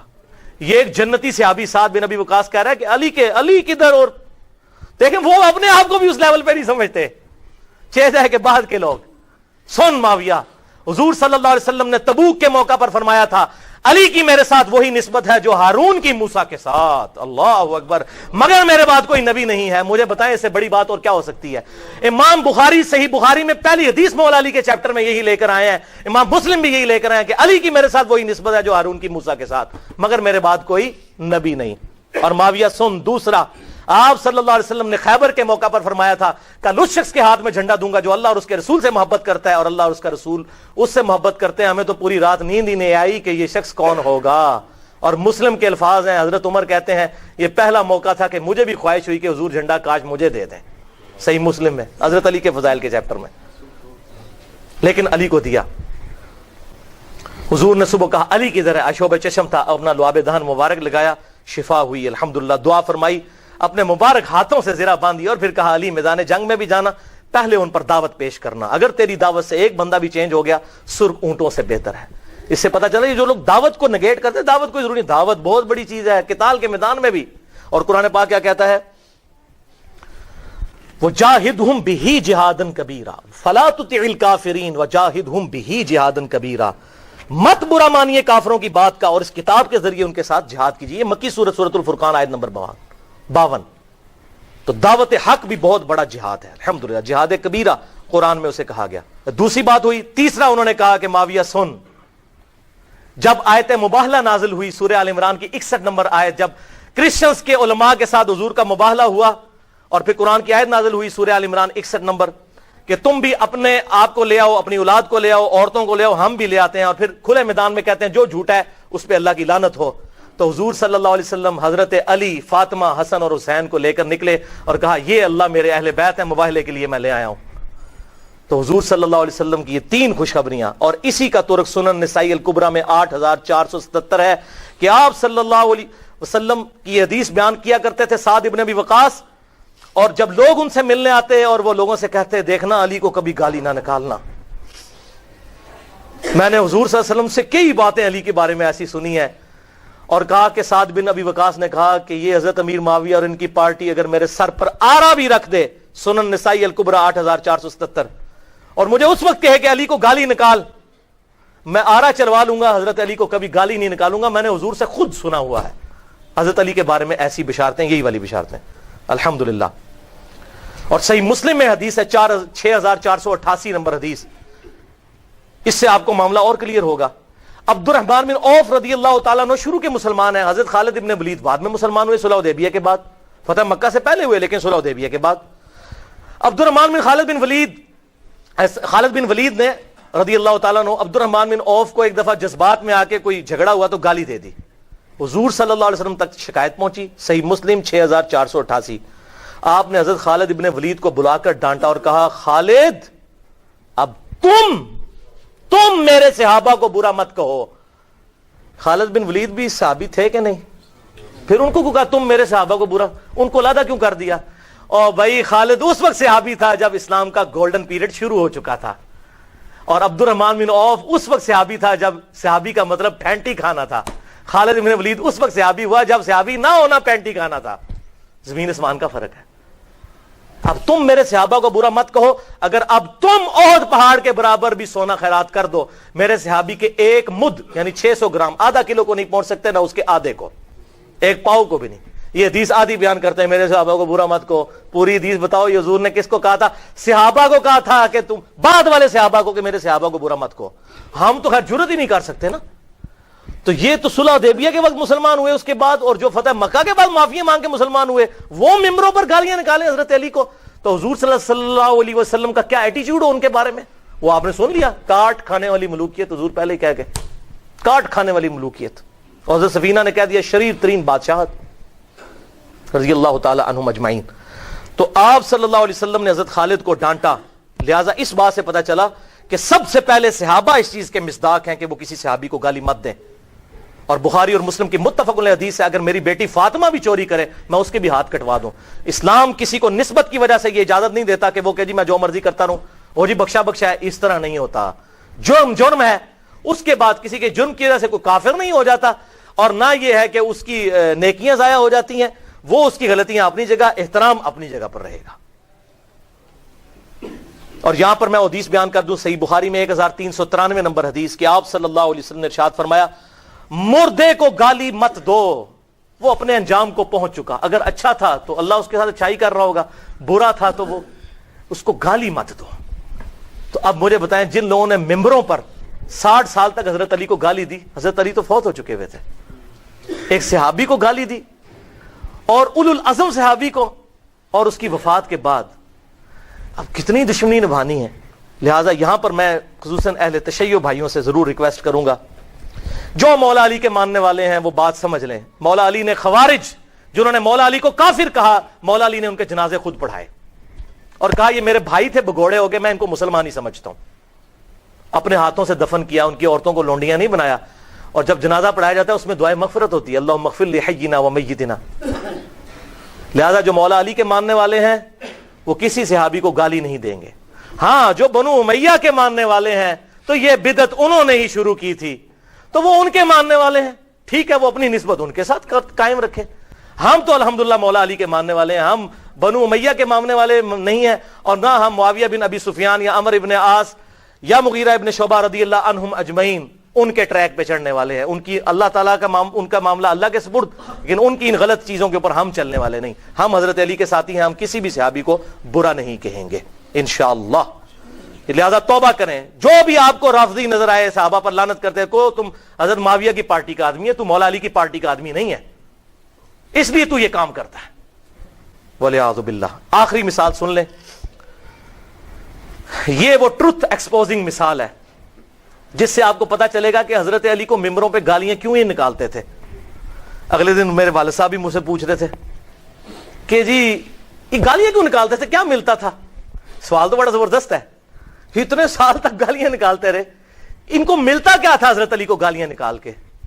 Brain washing.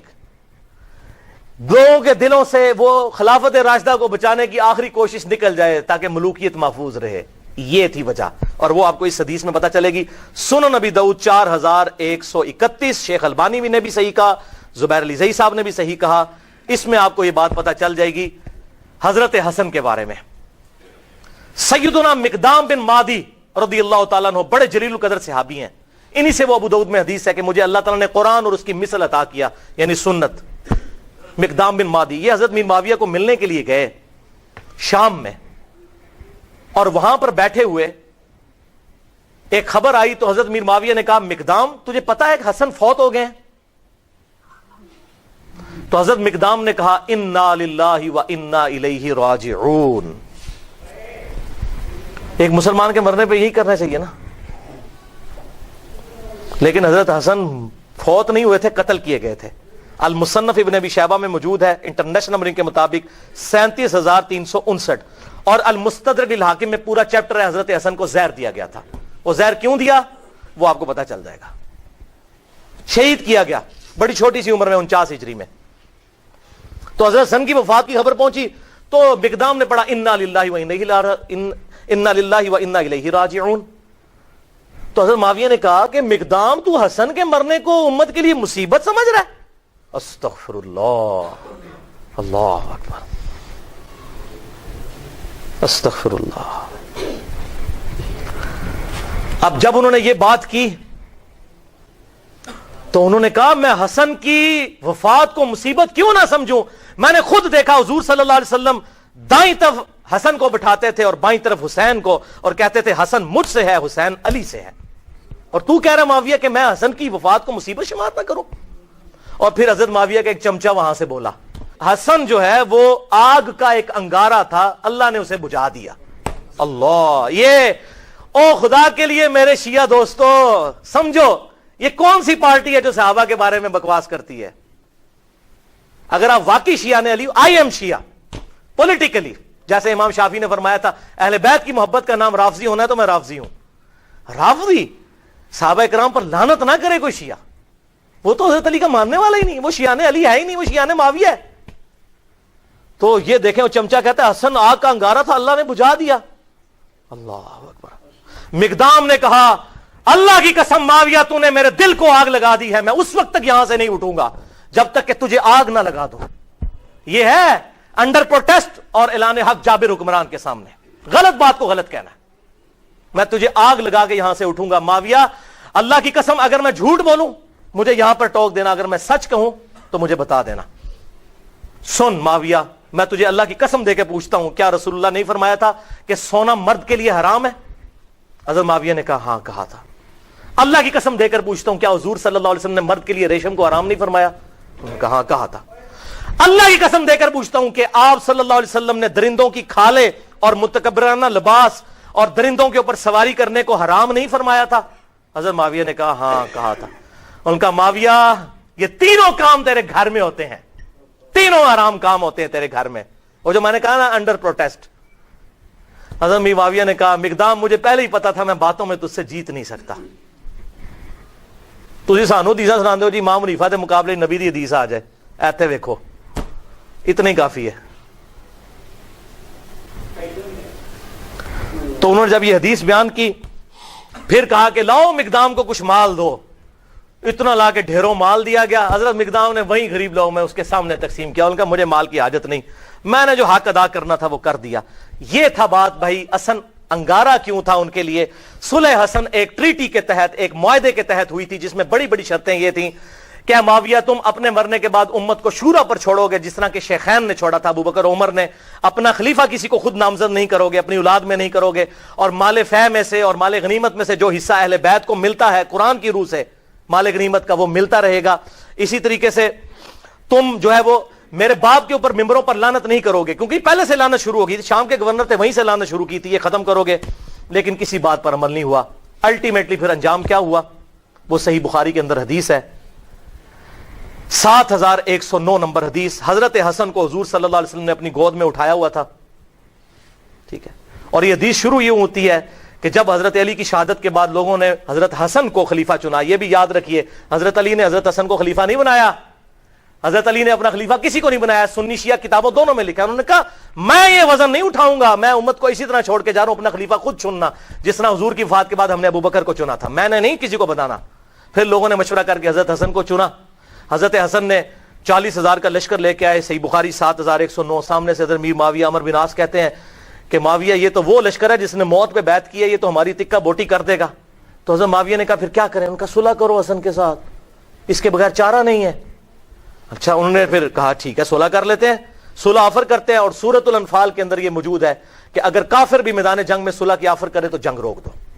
حضرت حسن کو بھیجا صلح کے لیے، حضرت حسن رضی اللہ تعالیٰ عنہ نے وہ صلح قبول کر لی اور ان کے حق میں دستبردار ہو گئے۔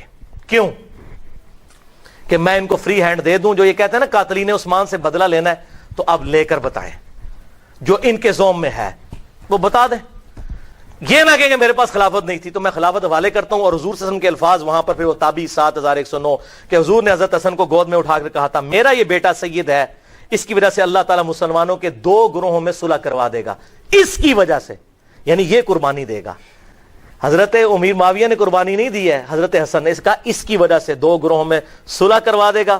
الحمدللہ حضرت حسن نے فری ہینڈ دیا کہ بھائی آپ دیکھ لیتے ہیں، آپ کا دعویٰ تھا نا، وہ جس طرح آج کل ہے جی وہ کہتا ہے جی مجھے حکومت دو، کہتا ہے مجھے حکومت دو، یہ لو جی حکومت پڑی، آپ کر کے بتاؤ، لگ پتہ جائے گا۔ لیکن پھر 20 سال تک، یہ 41 ہجری میں واقعہ ہوا، اور حضور کی پریڈکشن پوری ہوئی کہ 30 سال تک خلافت علی منہاج النبوہ جو میں نے بیان کیا ابو داؤد ترمذی اور مسند احمد سے، وہ پورے ہوئے۔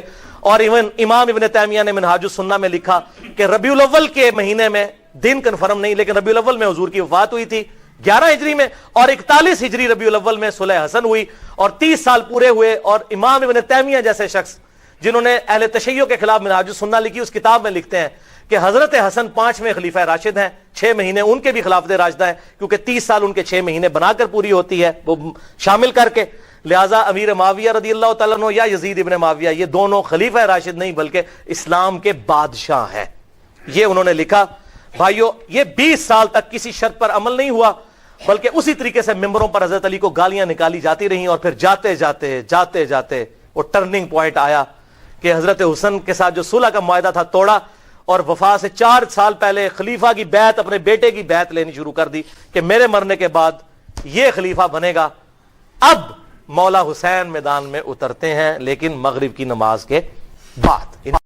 اور جس طرح امام ابن حجر فرماؤں جنیاں گلاں منیاں، اور اس تو بڑا حادثہ کوئی نہیں، ایڈی وڈی صلح، پہلی دا بیٹا حکومت چھڑ رہا، دوسرا لے لیا، اور تحریر ہی نہیں ملی کہ انہوں دونوں آپ صلح کی ملیا میٹ کر کہ لوگوں نہ شرطاں لبن نہ، اور جڑیاں آئیاں گلاں جھوٹیاں بنا حضرت حسن نے آخیا انہاں لکھ مینوں دیا کریں میرے بھرا نوں، یعنی جویں پیسے دے لالچی ہوندے، حکومت چھڈن دیا ہے، اسلامی حکومت برباد ہو رہی ہے تو صلح آیا تو پیسے دیا کریں سر، کڈا جھوٹا پروپیگنڈا۔ اس تو سنا میڈیا بڑی ظالم چاہیا کہ بدنام کر دیو لوگوں نوں، کیوں تو پیسے دے پکھے، اور اس گل کا نشان ہی مٹاتا جڑا آپ نے آخیا سی اللہ دی کتاب اور رسول دی سنت تے تینوں عمل کرنا پਊ گا، اور جو سیرت الخلفاء راشدین ہے وہ پابند رہے گا۔ اے شرط جڑی ایڈی فتح ہے امام حسین دی، جڑی امیر معاویہ نو ذلیل کر کے جنے چھڈ، اج امت دا کوئی بندہ اہل حدیث یا دیوبندی یا بریلوی کہہ ہی نہیں سکتا کہ امیر معاویہ خلیفہ راشد، انہیں قرآن و سنت تے عمل کیتا، سب کہندے کہ دا دور ملوکیت دا، وہ پہلی شرط تو پھر گیا۔ اور دوسرا کیا کہ میرے باپ تے جڑا سب و شتم امداد بند کرنا، جڑا ممبراں تے لعنت ہوندی ہے روکنا، ایک دن نہیں انہوں روکیا۔ کوفے دے ممبر تے حضرت مغیرہ بن شعبہ بھی بیٹھا تے امیر معاویہ بیٹھا، کلے نوں کھڑا کر دے، صلح تو بعد لعنت کر رہا ہے، اور اس وقت حضرت سعید بن زید رضی اللہ تعالیٰ عنہ، حضرت عمر دے بنوئی وہ بھی 10 جنت، انہوں نے کہا کنوں گالاں کر دے، نال دے نے آخیا علی انہوں نے کہا توبہ توبہ تو بنا ظالماں نو ویکھو اس بندے سے لعنت کروا رہا ہے جس بارے میں خدا نو گواہ کر کے آخنا کہ اللہ بے رسول آخیا بھی علی جنتی ہے. یعنی ایک شرط بھی عمل نہ ہوا, پیراں تھلیاں روتیاں, حکومت کھوئی, سب سیاں تو مکر. اور جڑا یہ سی کہ پچھلیاں رنجشاں پاروں حضرت علی دے حامیاں چوں کسے نو نقصان نہیں پہنچاؤنا سر اڑ گیا. حضرت حجر بن علی دے ساتھی سر اور حضرت حسن دا خط حسین دا موقع ملے تو سنا یہ بات لمبی ہو جاندی, یہ کوئی تھوڑی جی قیامت ہے. حضرت حسین نے لکھا آ شرطاں تو منیاں سی. کتنے یحییٰ بن عبداللہ حضرمی دا پورا قبیلہ قتل ہو رہا, کتنے حجر بن علی ماریا جا رہا, اور کتنے جڑیاں شرطاں.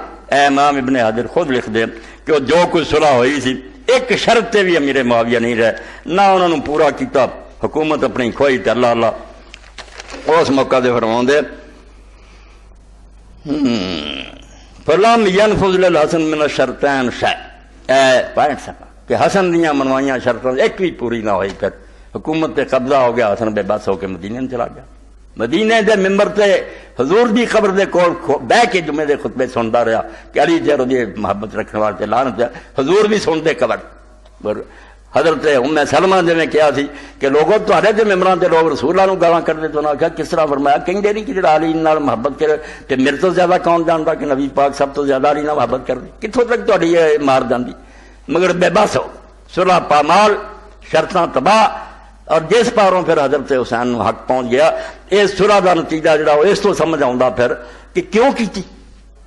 جویں آپریشن پہلا بھی ڈاکٹر کر سکتا مگر اجے پھوڑا پکا نہیں, نالائق پھوڑا پکن دے تاکہ ہر کوئی ویکھ لے بھی سوائے ہن آپریشن دے کوئی چارہ نہیں.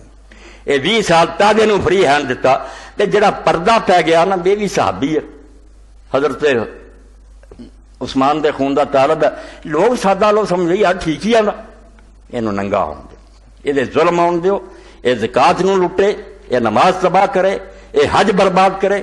پھر امت ویکھے کہ جڑا علی لڑدا سی تو دی اولاد بھائی تخت دا مسئلہ نہیں, یہ دین دے خلاف ایک ریئیکشن ہے کہ جو رسول اللہ نے کیتا سی انہوں برباد کرنا چاہیے. یہ حدیثاں سننا تھے کہ جو حج چلی کردا سی او دے خلاف. اور جدو ابن عباس نے لوگاں جا کے دسیا کہ معاویہ نے کیتا, لفظ فرمایا انہوں نے کہ لعنت ہے تے علی دے بغض نے سنت نو بھی چھڈ دیتا کہ وہ علی سنت تے عمل کر رہے. میں اور دعائی خدا دی کوئی ہوش کرو, کیوں تسی بھلے جے اج تم شرف دے دور تے پہنچ جائے. نتیجہ اسے گل دا کہ ظالم بہنے شروع ہو گئے تلوار دے زور نہ دنیا میں چپ کرا کہ بولو نہیں جلد سر اڑاتے نیک لوگاں. وقت پورا ہویا, فوت ہویا. اس فوت پہ ہن تسی حدیث پاک سننی ہے تے اپنے دلاں نوں پوچھنا ہے کہ یہ وہ جدید حمایت کر دے. حدیث دیاں کتاباں کھل جان, سنن ابو داؤد اور مسند احمد دے اندر. تو فرمایا ایسا زمانہ آ گیا کہ حضرت حسن رضی اللہ کی موت ہوئی اور یہ خبر شام پہنچی. امیر معاویہ تک پتہ ذرے ذرے دے رکھتے سی. اطلاع ملی اور صحابی رسول حضرت مقدام بن مادی کربر انہوں دے نال اور کچھ بندے اتنے گئے اپنے کسی کاملی حکومت 115-16 صفحہ. وفد المقدام بن مادی کرب عمر بن اسود و رجل من بنی اسد من اہل کنسرا. حسن نے سنا کیوں, حسن دے پلے کی پایا, پھر حسن دی عزت ہوئی, زہر دیتا اور خوشیاں کیتیاں. مقدام گئے سی, عمر گئے سی, ایک اور بنو اسد دا آدمی گیا سی الى معاویہ ابن ابی سفیان. قال معاویہ للمقدام علمت ان الحسن ابن علی توفی, کیا مقدام تینوں علم ہے کہ حسن ابن علی فوت ہو گیا؟ انہوں نے اجے اس گل کا نہیں سی پتا. فرج المقدام, حضرت مقدام نے انا للہ و انا الیہ, اپنے دلاں تے ہاتھ رکھو, رسول اللہ کا بچہ مر گیا اور مقدام نے انا للہ و انا الیہ راجعون کیا. فقال له تودع مصیبہ. معاویہ کہنے لگا تو اینوں افسوس والی گل سمجھدا, حسن مر گیا تو انا للہ پڑھدا ہے, صدمہ افسوس ہے. فقال له بل ما لا را مصیبہ وقد وضع رسول اللہ صلی اللہ علیہ وسلم فی حجرہ فقال هذا منی وحسن من علی. انہیں آخیا خدا دیا بندیا ایڈا ظلم کرنے تو آنا کہ حسن کی موت نو صدمہ نہ سمجھ. ادوں بڑی مصیبت ہی کوئی ہونی ہے کہ میں رسول اللہ نو ویکھیا کہ اپنی گوچ بٹھایا ہوندا سی اور فرماؤندے سی کہ حسن میرے چوں, علی حسین علی چوں, حسن میرے چوں. اینو میرا ہو بہو ہڈیا سی. فقال الاسدی جمرات نطفال. ایک اور خوش آمدی اٹھیا جی حضوری, وہ انگد چھاڈا مقدام, وہ تے اگ دا کنگیارا سی جڑا خدا نے بجھا دتا. اچھا ہویا مر گیا سارے راہ جو روڑا ہٹیا. قال فقال المقدام اما انا فرار بریا. اے کوئی خوشی دیاں گلاں, حدیثاں دے پردے پائے ظالماں دا دفاع کرو تاکہ امت ایڈا ہی بے خبر رہے. یہ اسلامی حکومت کا انہیں شوق ہی نہ پیدا ہوئے، اجے بھی ظالم سونا چاہتے، دفاع کرتے پھرتے. تو حضرت مقدام نے آخیا گل سن، میں ہوں اتوں نہیں اج جانا، فلا برولیم حتی وہی زکاب اس میں کواتا کر. یہ گلاں کر کے کہ اگ دا انگیارا سی تو مرنا کو تسی میرا دل ساڑیا، میں ہوں اتوں ہلنا تازہ جی تینوں بھی معاویہ وہ گلاں سناؤں گا جہد تینوں اگ لگے اور تینوں دکھ پہنچی. ثم قال یا معاویہ انہاں نہ صدقت صدق، جے میں بولا سچ تو مینوں آکھیں ٹھیک آندا، وَإِنْ أَنَا كَذَبْتُ فَكَذِّبْنِي، جے غلط کہاں تو میرے منہ تے کہہ کہ مقدام غلط کرنا. قال افل، آخرا ٹھیک ہے. قال فانصدق باللہ هل سمعت رسول صلی اللہ علیہ وسلم ينهى عن لبس الذهب، انہوں نے کہا میں تینوں اللہ دی قسم دینا تو رسول اللہ کو نہیں سنیا کہ حضور نے مردوں واسطے ریشم سونا پہننا منع کیتا. قال نعم، آندا ہاں. قال فانصدق باللہ هل تعلم ان رسول اللہ نهى عن لبس الحرير، اللہ دی قسم کھا کے دس حضور نے مردوں لی ریشم حرام کیتا. قال نعم، ہاں. قال فانصدق باللہ هل تعلم ان رسول اللہ صلی اللہ علیہ وسلم نهى عن لبس الجلود السباع والركوب لها، اللہ دی قسم کھا کے دس کہ اللہ دے رسول نے درندیاں دیاں کھلاں پہننیاں، چیتیاں اور شیراں دے واس کٹنا، انہاں نوں بچھا کے انہاں فرشاں تے بہنا متکبراں طرح حرام کیتا. قال نعم. قال فواللہ لقد رأيت هذا كله في بيتك يا معاویہ، انہوں نے کہا ہن اللہ دی قسم اے تینے کم تیرے گھر چھوڑا ہے. بڑا اسلام دا تو سربراہ خلیفہ بنیا، وہ ریشم پہن رہا تیرا سارا گھر بچے، سونا پہن رہا اور درندیاں دی کھلاں بچھیاں. معاویہ کہنے لگا میں پہلا جانتا سی کہ مقدام تیرے تو میں جان نہیں چھڑا سکتا. چلو جان چھڑائے یا نہیں، یعنی منہ سے انہیں آخیا روتے. پھر اہل حدیث عالم فرماؤں ہے وَلَجَبْ كُلُّ لَجَبْ مِن معاویہ، آندا حیرانی ہے مکتی نہیں حیرانی اس معاویہ تو. فَإِنَّهُ مَا عَرَفَ قَدْرَ أَهْلِ الْبَيْتِ حَتَّى قَالَ مَا قَالَ، آندا رسول اللہ دے خاندان دی نے شان پہچانی کہ حسن دے مرتے آندا مصیبت ہی کوئی نہیں، یہ افسوس دی گل ہی کوئی نہیں. فَإِنَّ مَوْتَ مِثْلِ حسن بن علی رضی اللہ عنہ آدم الصائب، فرماؤں دے حسن دا مرنا مصیبت نہیں، عظیم مصیبتاں جو مصیبت ہے. ایڈا بڑا فرزند رسول اٹھ گیا. وجزا اللہ المقدام رضی عنہ، آندا اللہ تعالیٰ اس مقدام جزائے خیر دے صحابی نوں اور اس تے راضی ہوئے. فإنه ما سکت عن تکلم الحق حتى درو، وہ حق کہنا نہیں بات ہے. یہ جو سخت ظالم دے سامنے انہیں حق دا اعلان کیتا، شاباش ہے دے. وہکذا شان المؤمن الکامل المخلص، اور یہی ہونا چاہیے مومن کامل دے بھی وہ پرواہ نہ کرے بھی کون ہے اگے سامنے حق کہے. اگے پھر حضرت حسن رضی کے بارے فرمایا کہ جڑا انہیں آخیا وہ اگ دا انگیارا سی، یہ کیوں آخیا، کیوں اگ دا انگیارا سی؟ اور چھپا گیا شرط نو جڑی حسن دی ہر کتاب سے کہ تیرے مرن تو بعد خلیفہ میں آؤں گا. اس گل نے لکا لیا. حسن صرف حکومت چھڑ کے گھر چلا گیا. میں نہیں، میں زندہ آؤں گا پھر دوبارہ خلیفۃ المسلمین میں. ہر کتاب دنیا کتاباں استیاب ابن عبد البر دی الغابہ منوایا کہ تیرے بعد میں خلیفہ. اس تو کانٹا کہ یہ راہ چو ہٹاؤ، نہیں تو بنیا بنا کھیر خراب ہو جانا. اینیا مکر فریب نہ لیا ہے پھر اہل بیت کو ساڈے پلے کی ہے. تو فرماؤں دے وَإِنَّمَا قَالَ صَدِيُّ ذَلِكَ الْقَوْلَ الشَّدِيدُ سخیف 116 اون المعبود. ایڈا گندا جڑا لفظ اس بولیا خبیث نے کہ اگدا انگیارا سی. کیوں کیا؟ لأن معاویہ رضی اللہ عنہ کان یخاف علی نفسہ من زوال الخلافۃ عنہ وخروج الحسن رضی اللہ عنہ، کیونکہ ہر وقت وقضا خروج الحسن رضی اللہ عنہ کامدا رہندا سی، تخت لے لیا سی مگر یہ ڈر کہ پھر نہ میرے کو جاندی رہے اور حسین نہیں لا رہا حسن. ورضا خطا مرۃ فقال مخاطب ابن یزید بنی لست خاف رک ینادن فی هذا الامر الا اربع. تے فرماؤں دے کہ حسن رضی اللہ تعالیٰ عنہ جڑے انہاں نے جو کچھ ہویا یہ کس طرح ہوئی؟ تو فرماؤں دے وکان مستحق للخلافہ وبایا اکثر من 40,000، خلافت کا حقدار تو اصل حسن ہی سی جدی 40,000 آدمی نے بیعت کی تھی. ثم جرا ما جرا بین حسن بن علی و بین معاویہ، پھر ہو گیا جو ہویا. وسارا علیہ معاویہ من الشام الى العراق، فوج ہی پہلا لے کے معاویہ ہی آیا، پھر صلح ڈاک تھی. وسارا وغیرہ فلما تقارب الحسن رضی اللہ عنہ فتنہ وان الامر عظیم. تو اگے فرماؤں دے پھر نتیجہ کی نکلیا، اے خوشیاں کیوں کہ وہ مرنا مصیبت نہیں. فرماؤں دے وکان وفات الحسن رضی اللہ عنہ مسموما، حسن زہر نہ مریا، جین نہیں دیتا پھر مدینے. اور زہر امام ابن حجر تہذیب لکھے کئی واری دیتا مگر آخری واری پھر جڑے سی ٹکڑے قید دے ذریعے تھال چ ڈگ پائے. فرمایا حسین ہون نہیں بچ سکتا، دیتا اگے بھی کئی واری مگر قصہ مکاتا. فرمایا زہر نہ ماریا. سمت ہو زوجتہ زیادہ بے اشارت یزید ابن معاویہ، کہنا آخیا زہر دے، بیوی نو گنڈیا کہ تو اینو زہر دے تینوں میں کروں گا خلیفہ میں بننا. یزید بن معاویہ دے اشارے نہ نے دیتا. سنہ 49 سنہ 50 بعد رضی اللہ تعالیٰ عنہ وان جمیع اہل بیت. ایتے امام نے ختم کیتا اللہ حسن نہ بھی راضی ہوئے اور سارے اہل حدیث جنہوں اسی مننے ہیں جڑے ساڈے امام اور اے یزید دی اولاد دے سی دشمن انہوں نے مدرسے گندے کرتے ہیں اور بچیاں دے ذہن خراب کیتے ہیں کہ یزید سیدنا دے امیر معاویہ سیدنا کعبے سیدنا ہے جڑے سیدنا سی وہ ختم اور تسی جعلی بنا لیا اور اس پھر جنازے دا جو حال کیتا یہ بھی امام ابن اسیر دا پڑھ دیا کہ حسن صلح دا انہوں کو پھڑ دیتا چلو حسین نہ تسی ناراض دے جنگا لڑتا رہا حسن تے حکومت دیتی سی منتے خوشیاں اور بعد جنازے دے بارے سن لو 15 سبب امام ابن اسیر موت وکانا سبب موت ان زیادہ بنت الاسس بن قیس کا تو سام کہ موت اس طرح ہی ہوئی کہ بیوی نے زہر دیتا فکانا تو تحت تس ایک تھال رکھیا جاندہ سی و طرف اخرى دوسرا اٹھا لیا جاندہ سی کیا آ رہی سی فمات منو ولما اشتد مرضو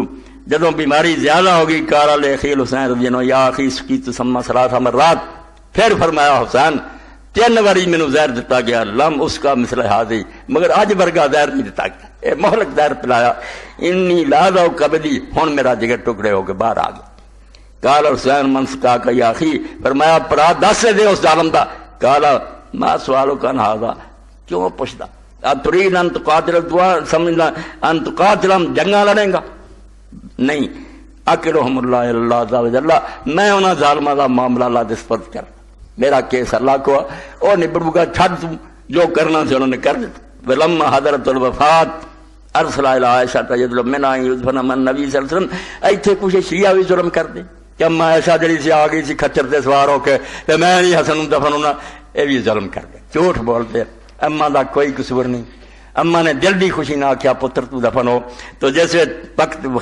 نازک آیا اما عائشہ دی طرف پیغام بھیجیا یطلب من یذفن من نبی صلی اللہ علیہ وسلم اما عائشہ نو آخیا تیرے حجرے میں اپنے نانے دے کول دفن ہونا تو اجازت دے فاجابت ذلک خوش ہو کے آخیا فقال الاخی اذا انا مت فطلب عائشہ تدفن من نبی صلی اللہ علیہ وسلم پھر بھی کہتا پرا میں پوچھا ماں نے کہتا مگر پتہ نہیں میرے لحاظ نہ کیا ہوئے اس تو جگہ میں مر جاواں دوبارہ پوچھیں تیرے حجرے حسن دفن ہو جائے اجازت دے دفن کریں مگر ناری کیا فرقت کن تو طلب تم منا فاجاب ذرا ذلك فلا اللہ تستحی منی کہ شاید اجازت میری شرم تو دیتی ہوئے پوچھ لیں فین آذرت فدفنی فی بیت دسدا سارا سی پہ حکومت کھولی سی صلح دا پج پا کے کتوں انہوں نے مینوں دفن ہونے دینا نہ مینوں انہوں نے زندہ رہن تا کہنے لگے اگر وہ اجازت دے دفن کریں وما اظن القوم یعنی بنی امیہ اللہ سیمنون کا مگر مینوں پورا یقین ہے کہ اس بنی امیہ تولے نے مینوں دفن نہیں ہونے دینا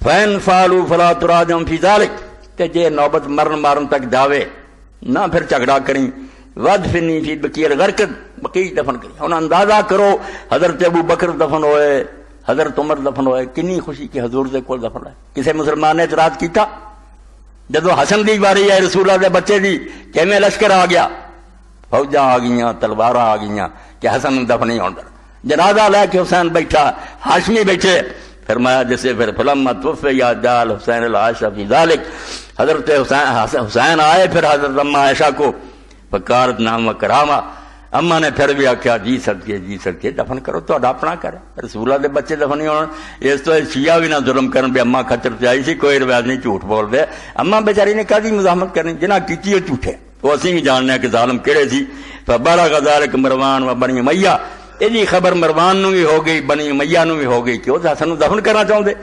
فقالوا والله لا يذفن هنالك ابدا کہن گے رب دی قسم کدی بھی نہیں اسی دفن ہون دیاں گے فبلغ ذلك الحسین فلبس ہوا ومن ناصر اے رسول اللہ دے بچے دا جنازہ کیویں خراب ہو رہا حسین نے بھی تلوار پہن لیاں ہاشمیاں بھی پہن لیاں بس سر اٹھ جان گے انہاں دے پیو دا تھا نانے ساڈے دا گھر سے دفن تو روکنے والے کون ہے ولبس مروان ادھر مروان ادھر لشکر بھی ہتھیار پہن لے فسامع ابو ہریرہ فقال والله انه لظلم حضرت ابو ہریرہ پھر وچ پے تے روندے سی فرماندے اور رب دی قسم تو بڑا ظلم نہیں ہونا یمنا الحسن یدفن ما ابی رسول اللہ نو اپنے نانے دے کول نہیں دفن ہوندے والله انه لابن رسول اللہ صلی اللہ علیہ وسلم رسول دا بچہ دے دل دا ٹکڑا اور ظالم روک دے ثم اتل حسین پھر امام حسین کو گئے فکلمہ وناشر اللہ جا کے انہاں نال گل کیتی تے رب دیاں قسماں دتیاں وقال الیس قد قال اخوک ان خفت فردنی الی مغفرۃ المسلمین، کیا تیرا بھرا کہہ نہیں سی گیا جے خطرہ پیدا ہوئے تو پھر رب دا نام منی، دل تے پتھر رکھ کے قبرستان نوں جنازہ چک لی،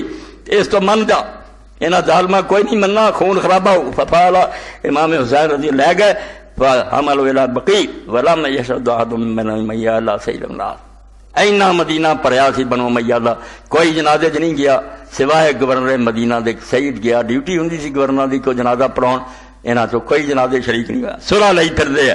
کان امیر المدینہ، وہ مدینے دا گورنر سی، اس دا کم سی کہ جنازہ پڑھائے، اور آلے جی جنازے پڑھے یزید دے پیچھے نمازاں پڑھیاں، وہ دین تنگ کردا، جویں ہے تنگ کر دی صلح کر لو، ہے کہ بے ایمان کرنا تو کم، تسی نہ کہو اسی صلح نہیں کریں، ادا جھوٹے ہو جاؤ، تسی صلح دی پیشکش من لو، آپ نہ کرو وہ ذلت ہے کہ تسی کیوں آخنا صلح، جے وہ کہن تے من جاؤ۔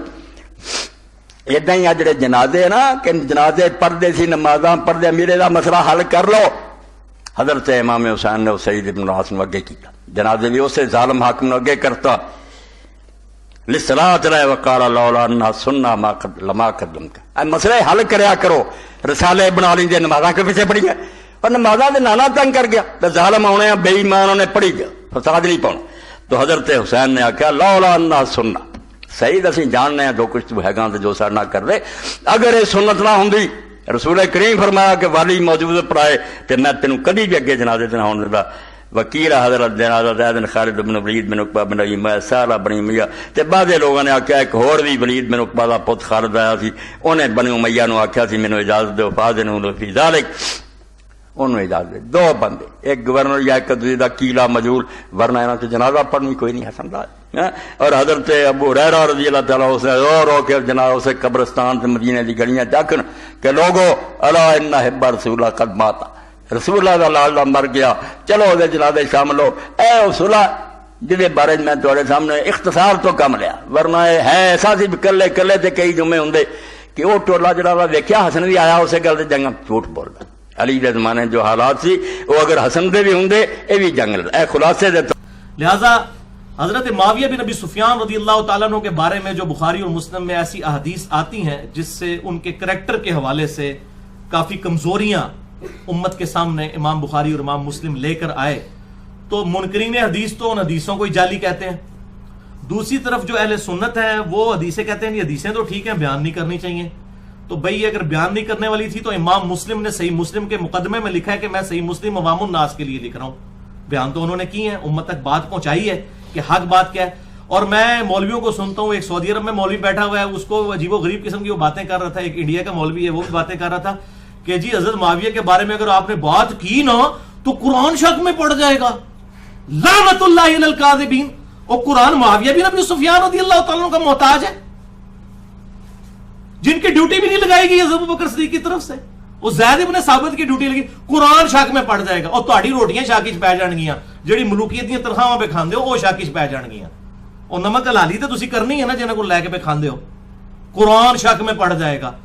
جی یہ تو حضرت معاویہ پہ اٹیک جو ہے وہ قرآن پہ اٹیک ہے، وہ وہی لکھا کرتے تھے۔ اور بھائی کیڑی وہی لکھی؟ فتح مکہ کے موقع پر جو بندہ مسلمان ہوا جب 99.99% قرآن نازل ہو چکا ہے، اس کے بعد کون سی وہی لکھی ہے؟ اور اگر لکھی تھی اور لیبل پرسنالٹی تھی تو حضرت ابوبکر صدیق رضی اللہ تعالیٰ عنہ ان کی ڈیوٹی لگا دیتے نا، جو تسی مامے بنے ہوئے ہو جناب 1400 سال بعد انہوں نے وکالت پہ کر دیو، کمیٹی شامل کر دیتے۔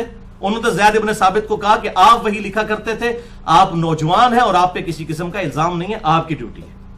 تو بھائی حضرت معاویہ کا کوئی محتاج نہیں ہے، قرآن کسی بھی کاتب وحی کا محتاج نہیں ہے۔ آپ آیات سن چکے ہیں، اللہ تعالیٰ نے یہ اپنے ذمہ خود لیا تھا، یہ اللہ تعالیٰ نے محفوظ کیا ہے، اور یہ لکھنے کی وجہ سے صرف محفوظ نہیں ہے، یہ سینہ بسینہ قرآن جو ہے وہ تواتر کے ساتھ پوری دنیا کے اندر مسلمانوں کے سینوں میں چل رہا ہے۔ اور آج بھی جب بھی اس کی اتھینٹیکیشن کی جاتی ہے پرنٹنگ پریس سے، وہ حافظ قرآن کرتا ہے، اس کے پاس کوئی نسخہ نہیں ہوتا، وہ اپنے جو سینے میں محفوظ ہے اس کی بنیاد کے اوپر الحمدللہ کرتا ہے۔ تو یہ کسی کا محتاج نہیں ہے، الحمدللہ خلفائے راشدین کے ذریعے اللہ تعالیٰ نے علیہم السلام ان کے ذریعے اس کتاب کو محفوظ فرما دیا۔ اس حوالے سے میں آخر میں 3 حدیثیں بیان کرنا چاہتا ہوں صحیح مسلم سے، تاکہ یہ معاملہ میں کاتب وحی والا مسئلہ جو ہے اس کو بالکل کھول کر ایک امت تک یہ بھی حق بتا دوں، تاکہ یہ مجھے پھر بعد میں گالیاں نکالیں۔ لیکن مجھے کوئی گالی نہ نکالے، جس نے نکالنی امام مسلم کو نکالے اور اپنا ایمان برباد کرے، جنہوں نے یہ کتاب لکھ کر اور امت کو حق بات بتائی آپ کے مولویوں نے, آپ کے استادوں نے آپ کو نہیں بتائی تو انہوں نے جانو پیٹو منو کو پیٹ دیو. میرا تو آپ کو شکر گزار ہونا چاہیے کہ میرے ذریعے سے آپ کو حق بات پتہ چل رہی ہے جو کہ آپ کی اپنی کتابوں میں لکھی تھی. یعنی یہ صحیح مسلم ہماری اہل سنت کی مشترکہ کتاب ہے, یہ کو میں نے تو نہیں بنائی گھر بیٹھ کے جی یہ تو حضرت معاویہ پہ اٹیک جو ہے وہ قرآن پہ اٹیک ہے, وہ وہی لکھا کرتے تھے. او بھائی کیڑی وہی لکھی؟ فتح مکہ کے موقع پر جو بندہ مسلمان ہوا جب 99.99% قرآن نازل ہو چکا ہے, اس کے بعد کون سی وہی لکھی ہے؟ اور اگر لکھی تھی اور لیبل پرسنالٹی تھی تو حضرت ابوبکر صدیق رضی اللہ تعالیٰ عنہ ان کی ڈیوٹی لگا دیتے نا, جو تسی مامے بنے ہوئے ہو جناب 1400 سال بعد انہوں نے وکالت پہ کر دیو, کمیٹی شامل کر دیتے. انہوں نے زید ابن ثابت کو کہا کہ آپ وہی لکھا کرتے تھے, آپ نوجوان ہیں اور آپ پہ کسی قسم کا الزام نہیں ہے, آپ کی ڈیوٹی ہے. تو بھائی حضرت معاویہ کا کوئی محتاج نہیں ہے, قرآن کسی بھی کاتب وحی کا محتاج نہیں ہے. آپ آیات سن چکے ہیں, اللہ تعالیٰ نے یہ اپنے ذمہ خود لیا تھا, یہ اللہ تعالیٰ نے محفوظ کیا ہے. اور یہ لکھنے کی وجہ سے صرف محفوظ نہیں ہے, یہ سینہ بسینہ قرآن جو ہے وہ تواتر کے ساتھ پوری دنیا کے اندر مسلمانوں کے سینوں میں چل رہا ہے. اور آج بھی جب بھی اس کی اتھینٹیکیشن کی جاتی ہے پرنٹنگ پریس سے, وہ حافظ قرآن کرتا ہے, اس کے پاس کوئی نسخہ نہیں ہوتا, وہ اپنے جو سینے میں محفوظ ہے اس کی بنیاد کے اوپر الحمدللہ کرتا ہے. تو یہ کسی کا محتاج نہیں ہے. الحمدللہ خلفائے راشدین کے ذریعے اللہ تعالیٰ نے علیہم السلام ان کے ذریعے اس کتاب کو محفوظ فرما دیا. اس حوالے سے میں آخر میں 3 حدیثیں بیان کرنا چاہتا ہوں صحیح مسلم سے, تاکہ یہ معاملہ میں کاتب وحی والا مسئلہ جو ہے اس کو بالکل کھول کر ایک امت تک یہ بھی حق بتا دوں, تاکہ یہ مجھے پھر بعد میں گالیاں نکالیں. لیکن مجھے کوئی گالی نہ نکالے, جس نے نکالنی امام مسلم کو نکالے اور اپنا ایمان برباد کرے, جنہوں نے یہ کتاب لکھ کر اور امت کو حق بات بتائی آپ کے مولویوں نے, آپ کے استادوں نے آپ کو نہیں بتائی تو انہوں نے جانو پیٹو منو کو پیٹ دیو. میرا تو آپ کو شکر گزار ہونا چاہیے کہ میرے ذریعے سے آپ کو حق بات پتہ چل رہی ہے جو کہ آپ کی اپنی کتابوں میں لکھی تھی. یعنی یہ صحیح مسلم ہماری اہل سنت کی مشترکہ کتاب ہے, یہ کو میں نے تو نہیں بنائی گھر بیٹھ کے. تو اس حوالے سے میں نے ایک پورا ریسرچ پیپر بھی اب لکھ دیا ہے, ریسرچ پیپر نمبر 5B, واقعہ کربلا کا حقیقی پس منظر 72 صحیح الاسناد حدیث کی روشنی میں, جس میں 150 روایتیں میں نے جمع کی ہیں. 72 کا ٹائٹل میں نے شہدائے کربلا کی 72 کی نسبت سے لیا, ایک ایک نمبرنگ پہ 4-4 5-5 حدیثیں بھی ہیں اس میں, تاکہ وہ 72 کی نسبت قائم رہے. اور وہ الحمدللہ عربی میں بھی آ چکا ہے. پہلے میں نے عربی میں لکھا ہے, جن کو ہے نا عربی ہم عربی کتابوں سے پڑھتے ہیں, پائی عربی لکھا ہے, پہلے عربی میں لکھا, اردو میں ترجمہ بھی PDF فارم میں اہل سنت پاک.com پہ ریسرچ پیپر نمبر 5B آپ کو مل جائے گا. انگلش کا ترجمہ بھی ہو رہا ہے اور ہندی کا بھی, اردو کو تو اڈل کر دی کی ہے پبلک تو ساری زبانوں میں انٹرنیشنل پمفلٹ الحمدللہ. اس حوالے سے آپ اہل سنت پاک.com سے اس کو ڈاؤن لوڈ کر سکتے ہیں. اس میں بھی میں نے یہ حدیثیں اس میں یہ ڈال دی ہیں. 27 نمبر اس میں جو نمبر آتا ہے اس کے اندر یہ حدیثیں موجود ہیں. پہلی حدیث صحیح مسلم کی انٹرنیشنل نمبر کے مطابق 6409 صحیح مسلم میں ابو سفیان والے چیپٹر کے اندر, اور ہمارے ریسرچ پیپر نمبر 5B میں 27 نمبر پر ہے. یہ عبداللہ بن عباس رضی اللہ تعالیٰ عنہ کہتے ہیں کہ ابو سفیان جب فتح مکہ پہ مسلمان ہوا تو مسلمان نہ تو ابو سفیان کے ساتھ بیٹھتے تھے اور نہ اچھی نگاہ سے اس کی طرف دیکھتے تھے. تو یہ حضور کی خدمت میں حاضر ہوئے اور کہا یا رسول اللہ صلی اللہ علیہ وسلم, نہ تو مسلمان میرے پاس بیٹھتے ہیں نہ مجھے کوئی اچھے طریقے سے دیکھتے ہیں. ظاہر ہے پوری زندگی حضور کے ساتھ دشمنی کی, لڑائیاں کرتا رہا. اب ابو جہل تو بدر میں مارا گیا تھا, اس کے بعد ساری جنگیں ابو سفیان نے لڑی ہیں. تو ایک کوئی سوئچ تو نہیں مسلمانوں کے دلوں میں آن ہو جانا تھا کہ ہاں جی آج تو بعد بھائی 180 ڈگری ہو جائے گا کام. مسلمانوں کو قلق تو تھا, تو مسلمان اس کو کوئی اچھا نہیں سمجھتے تھے, بس صرف کلمے کے احترام تک تھی بات. تو انہوں نے آ کے حضور صلی اللہ علیہ وسلم سے کچھ ڈیمانڈز کی کہ اس طریقے سے مسلمانوں کے دلوں میں میرے لیے محبت آ سکتی ہے. اس میں سے ایک ڈیمانڈ یہ تھی کہ میرے بیٹے معاویہ کو اپنا منشی رکھ لیں. یہ کاتب وحی کہتے ہیں, اینج رکھایا گیا جے کاتب وحی, منشی رکھ لیں, آپ کے لیے کتابت کر دے گا, یہ لکھنا پڑھنا جانتا ہے. تو آپ صلی اللہ علیہ وسلم نے ان کی وہ بات مان لی, باقی باتیں بھی مان لی. اور راوی کہتے ہیں صحیح مسلم کے کہ نبی صلی اللہ علیہ وسلم کی یہ مبارک عادت تھی کہ آپ کبھی کسی کو نہ نہیں کیا کرتے تھے. اور وہ کہتے ہیں کہ اگر ابو سفیان خود سے حضور کو نہ کہتا تو آپ صلی اللہ علیہ وسلم کبھی ابو سفیان کی یہ ڈیمانڈ پوری نہ کرتے, یعنی معاویہ کو اپنا کاتب رکھنے والی ڈیمانڈ کبھی خود سے نہ پوری کرتے. یہ ابو سفیان کی دل جوئی کے لیے آپ نے کیا. اور بھائی جی جو بندے سفارشی بھرتی ہوئے ہیں, یہ اسی لینگویج ہے, سفارشی, پازیٹیو سفارش کی بات کر رہا ہوں. ان کو آپ نے کہا یہ قرآن ڈاؤٹ میں پڑ جائے گا جی کاتب وحی. زید ابن ثابت کدھر گیا جس نے ساری کارنامہ کیا ہے؟ کیوں پبلک کو جھوٹی باتیں ملوکیت کی طرح کھا کھا کے تو بتا رہے ہیں قرآن ڈاؤٹ میں پڑ جائے گا. جاہل مولوی پتہ ہی نہیں ان کو کہ قرآن کہاں سے آیا, کس نے محفوظ کیا. انا نحن نزلنا الذکر وانا لہ لحافظون. تو اس قسم کی باتیں پبلک کو بتاتے ہیں. اینج پائجی ہوئی ہے پرتی. اب آپ دیکھیں گے اس کے بعد کیا ہوا. یہ بھی صحیح مسلم میں دوسری حدیث 6628 اور ہمارے ریسرچ پیپر نمبر 5B پہ 27 نمبر پہ, اسی نمبرنگ پہ میں نے اکٹھی ڈالی ہے تاکہ پتہ چلے کہ یہ کاتب وحی کی بھرتی کیسے ہوئی ہے. اس کے راوی بھی عبداللہ ابن عباس ہے رضی اللہ تعالیٰ. وہ کہتے ہیں میں چھوٹا بچہ تھا, آپ صلی اللہ علیہ وسلم میرے پاس تشریف لائے تو کہتے ہیں میں دروازے کے پیچھے چھپ گیا. چھوٹے بچے تھے, یعنی ہارڈلی 10 سال کے قریب عمر ہوگی اس وقت, کیونکہ آپ صلی اللہ علیہ وسلم کی وفات کے وقت 13 سال تھی. تو کہتے ہیں میں اس لیے چھپ گیا مجھے حضور کوئی کام نہ کہہ دیں. بچہ کھیلنے کے لیے وہ گھر سے نکلے ہوئے تھے, تو آپ نے مجھے ڈھونڈ لیا. پھر آپ نے میری گدی پہ پیار سے ایسے تھپکی لگائی. آپ فرمایا جاؤ معاویہ کو بلا کر لاؤ, یعنی آپ نے کوئی خط و کتابت کروانی ہوگی. تو وہ گئے حضرت معاویہ کو بلانے کے لیے, اور واپس آ کے انہوں نے کہا کہ یا رسول اللہ صلی اللہ علیہ وسلم وہ تو کھانا کھا رہے ہیں. اچھا ادھر کچھ چمچے ہیں, وہ کہتے ہیں کہ جی انہوں نے حضرت معاویہ کو بتایا ہی نہیں ہے جا کے. وہ تو آڈا منڈا نہیں سی پائی عبداللہ ابن عباس ہی, وہ باہر ہی ویکھ کے آ گئے کہ وہ کھانا کھا رہے تھے. حضور نے سی پتا کہ بھائی کھانا کھا رہے تھے, بھائی کھانے وچ نہیں ٹوکنا چاہیے تھا. آپ نے دوبارہ بھیجا, فرمایا جاؤ اس کو بلا کے لاؤ. تو آپ کیا سمجھتے ہیں وہ باہر سے دیکھ کے ہی واپس آ گئے ہوں گے؟ یہ چمچے خام خواہ بیچ میں کر رہے ہیں, میں آپ آگے بتاتا ہوں باقی اس کا طریق بھی خام خواہ. وہ گئے, پھر ان کا یازن وہ کھانا کھا رہے ہیں, انہوں نے جواب دیا آگے کھانا کھا رہے ہیں. اچھا جی, پھر آپ نے فرمایا تیسری بار فرمایا کہ اسے بلا کے لاؤ. تیسری بار بھی یہ جواب ملا جی میں کھانا کھا کے آنا. تو آپ صلی اللہ علیہ وسلم کی مبارک زبان سے ایک جملہ نکل گیا اس موقع کے اوپر. آپ صلی اللہ علیہ وسلم نے فرمایا اللہ تعالیٰ اس کا پیٹ کبھی نہ بھرے. استغفر اللہ واتوب الیہ والعیاذ باللہ تعالی. تو یہ آپ کی مبارک زبان سے ایک کلمہ نکل گیا کہ اللہ اس کا پیٹ کبھی نہ بھرے. اب دلائل النبوہ امام بہیقی کی کتاب سے, اچھا اس میں کہیں موجود نہیں ہے کہ وہ وہی لکھتے تھے, دوسری بھی حدیث میں ہے کہ کاتب رکھ لیں, جس سے یہ لیتے ہیں نا کانا یکتب الوحی, کانا یکتب الوحی آدھی اینا ٹوٹا چک دینے اس حدیث. میں تو پوری حدیث سنانا ہوں آج.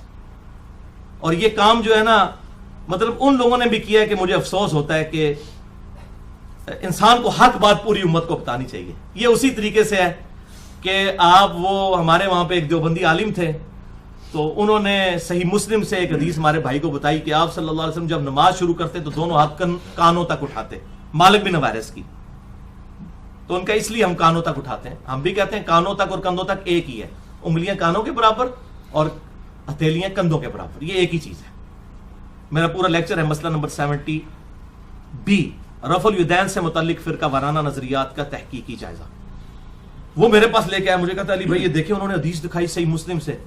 تو میں نے کہا یار کاش یہ حدیث آپ کو پوری دکھا دیتا. وہ اس حدیث کے آگے پتہ کیا لکھا ہوا ہے, جب آپ صلی اللہ علیہ وسلم نماز شروع کرتے دونوں ہاتھ کانوں تک اٹھاتے, پھر رکوع میں جاتے لگتے تو پھر دونوں کان تک ہاتھ اٹھاتے, اور جب رکوع سے سر اٹھاتے پھر دونوں ہاتھ کانوں تک اٹھاتے. اس نے وہ پوری حدیث نہیں بتائی, وہ اتنا ٹکڑا پڑھا دیا. یہ وہی کام کیا ہے ان لوگوں نے بھی, اللہ تعالیٰ ان کو معاف کرے. ایک تو فوت ہو چکے ہیں شیخ زبیر علی زئی رحمہ اللہ, میرے استاد ہیں. میں اپنے آپ کو ان کی زندہ کرامت سمجھتا ہوں. ان کی برکت سے میں نے بہت علم حاصل کیا, ان کی کتابوں کے ذریعے, ان کی ویڈیوز اور میری پرسنل ڈسکشنز کے ذریعے. شیخ زبیر علی زئی المتوفا 1435 ہجری, انہوں نے اپنی توضیح الاحکام جلد 2 میں بس یہ لکھا کانا یکتب الوحی کہ حضرت معاویہ وہی لکھا کرتے تھے. دلائل النبوہ کا حوالہ دے دیا, 2506 نمبر حدیث. اور ہمارے جیلم شہر میں بھی غلام مصطفیٰ ظہیر صاحب نے میرے خلاف اپنے زوم میں ایک جو ہے وہ رسالہ نکالا 49 نمبر السنہ, اس کے اندر بھی بس یہ اتنا نقل کیا وکانا یکتب الوحی. میں نے اس کو مکتبۃ الشاملہ میں لکھ کے ڈھونڈا, وہ نکال لیا. بھائی جی کمپیوٹر سے جھوٹ نہیں ماردا, مولوی تو چھپا جائے گا, کمپیوٹر تو نہیں چھپائے گا کیڑی گل پوری کی ہے. اب میں وہ پوری حدیث میں نے اس میں ڈال دی ہے الحمدللہ اپنے ریسرچ پیپر میں. میں آپ کو ورڈ بائی ورڈ بتاتا ہوں, اور پھر آپ یہ فیصلہ کریں کہ یہ لوگ اس طرح کیوں کرتے ہیں, کس کو دھوکہ دینا چاہتے ہیں, کیوں اس طرح کی حرکتیں کرتے ہیں. اگر حق پر ہے پوری بات بتا کے اس کو جسٹیفائی کریں, پوری بات بتائیں پبلک کو, پوری اپنے گاٹے فٹ ہوندی ہے. اچھا اب دوسری طرف وہ بریلوی کہتے ہیں قل انما انا بشر مثلکم, نہ پڑھو حضور کی گستاخی ہو جائے گی. ادھر کہتے ہیں نہیں یہ عقیدے کا معاملہ ہے, ہم ضرور بیان کریں گے. بھائی حضور کی گستاخی بڑی گستاخی ہے یا معاویہ بن ابی سفیان کی گستاخی جو ان کے زوم میں گستاخی ہے وہ بڑی ہے؟ وہ حدیث بیان کرے, کہتے ہیں یہ صحابہ کی گستاخی ہوتی, پھر تسی قل انما انا بشر مثلکم بھی نہ بیان کریا کرو. اور آپ یہ بھی نہ بیان کریا کرے جامع ترمذی سے کہ حج تمتع پہ پابندی لگا دی تھی حضرت عمر علیہ السلام نے, تو حضرت عبداللہ ابن عمر نے مخالفت کی تھی, تو یہ تو حضرت عمر کی توہین ہے. کروڑوں معاویہ ایک عمر کے برابر نہیں ہو سکتے رضی اللہ عنہما, تو بھئی حضرت عمر کی گستاخی تو اہل حدیث کے ہر جو ہے وہ سٹیٹ سے ہو رہی ہے اس حوالے سے. نہیں, گستاخی نہیں ہے میرے بھائیو, یہ حق ہے. حق کو واضح کرنے کے لیے ظاہر ساری باتیں ہوں گی. قرآن میں تو حضرت یوسف علیہ السلام کے بھائی دو نبیوں کے صحابی ہیں, حضرت یعقوب کے بھی, حضرت یوسف علیہ السلام کے, ان کی غلطیاں بیان ہوئی.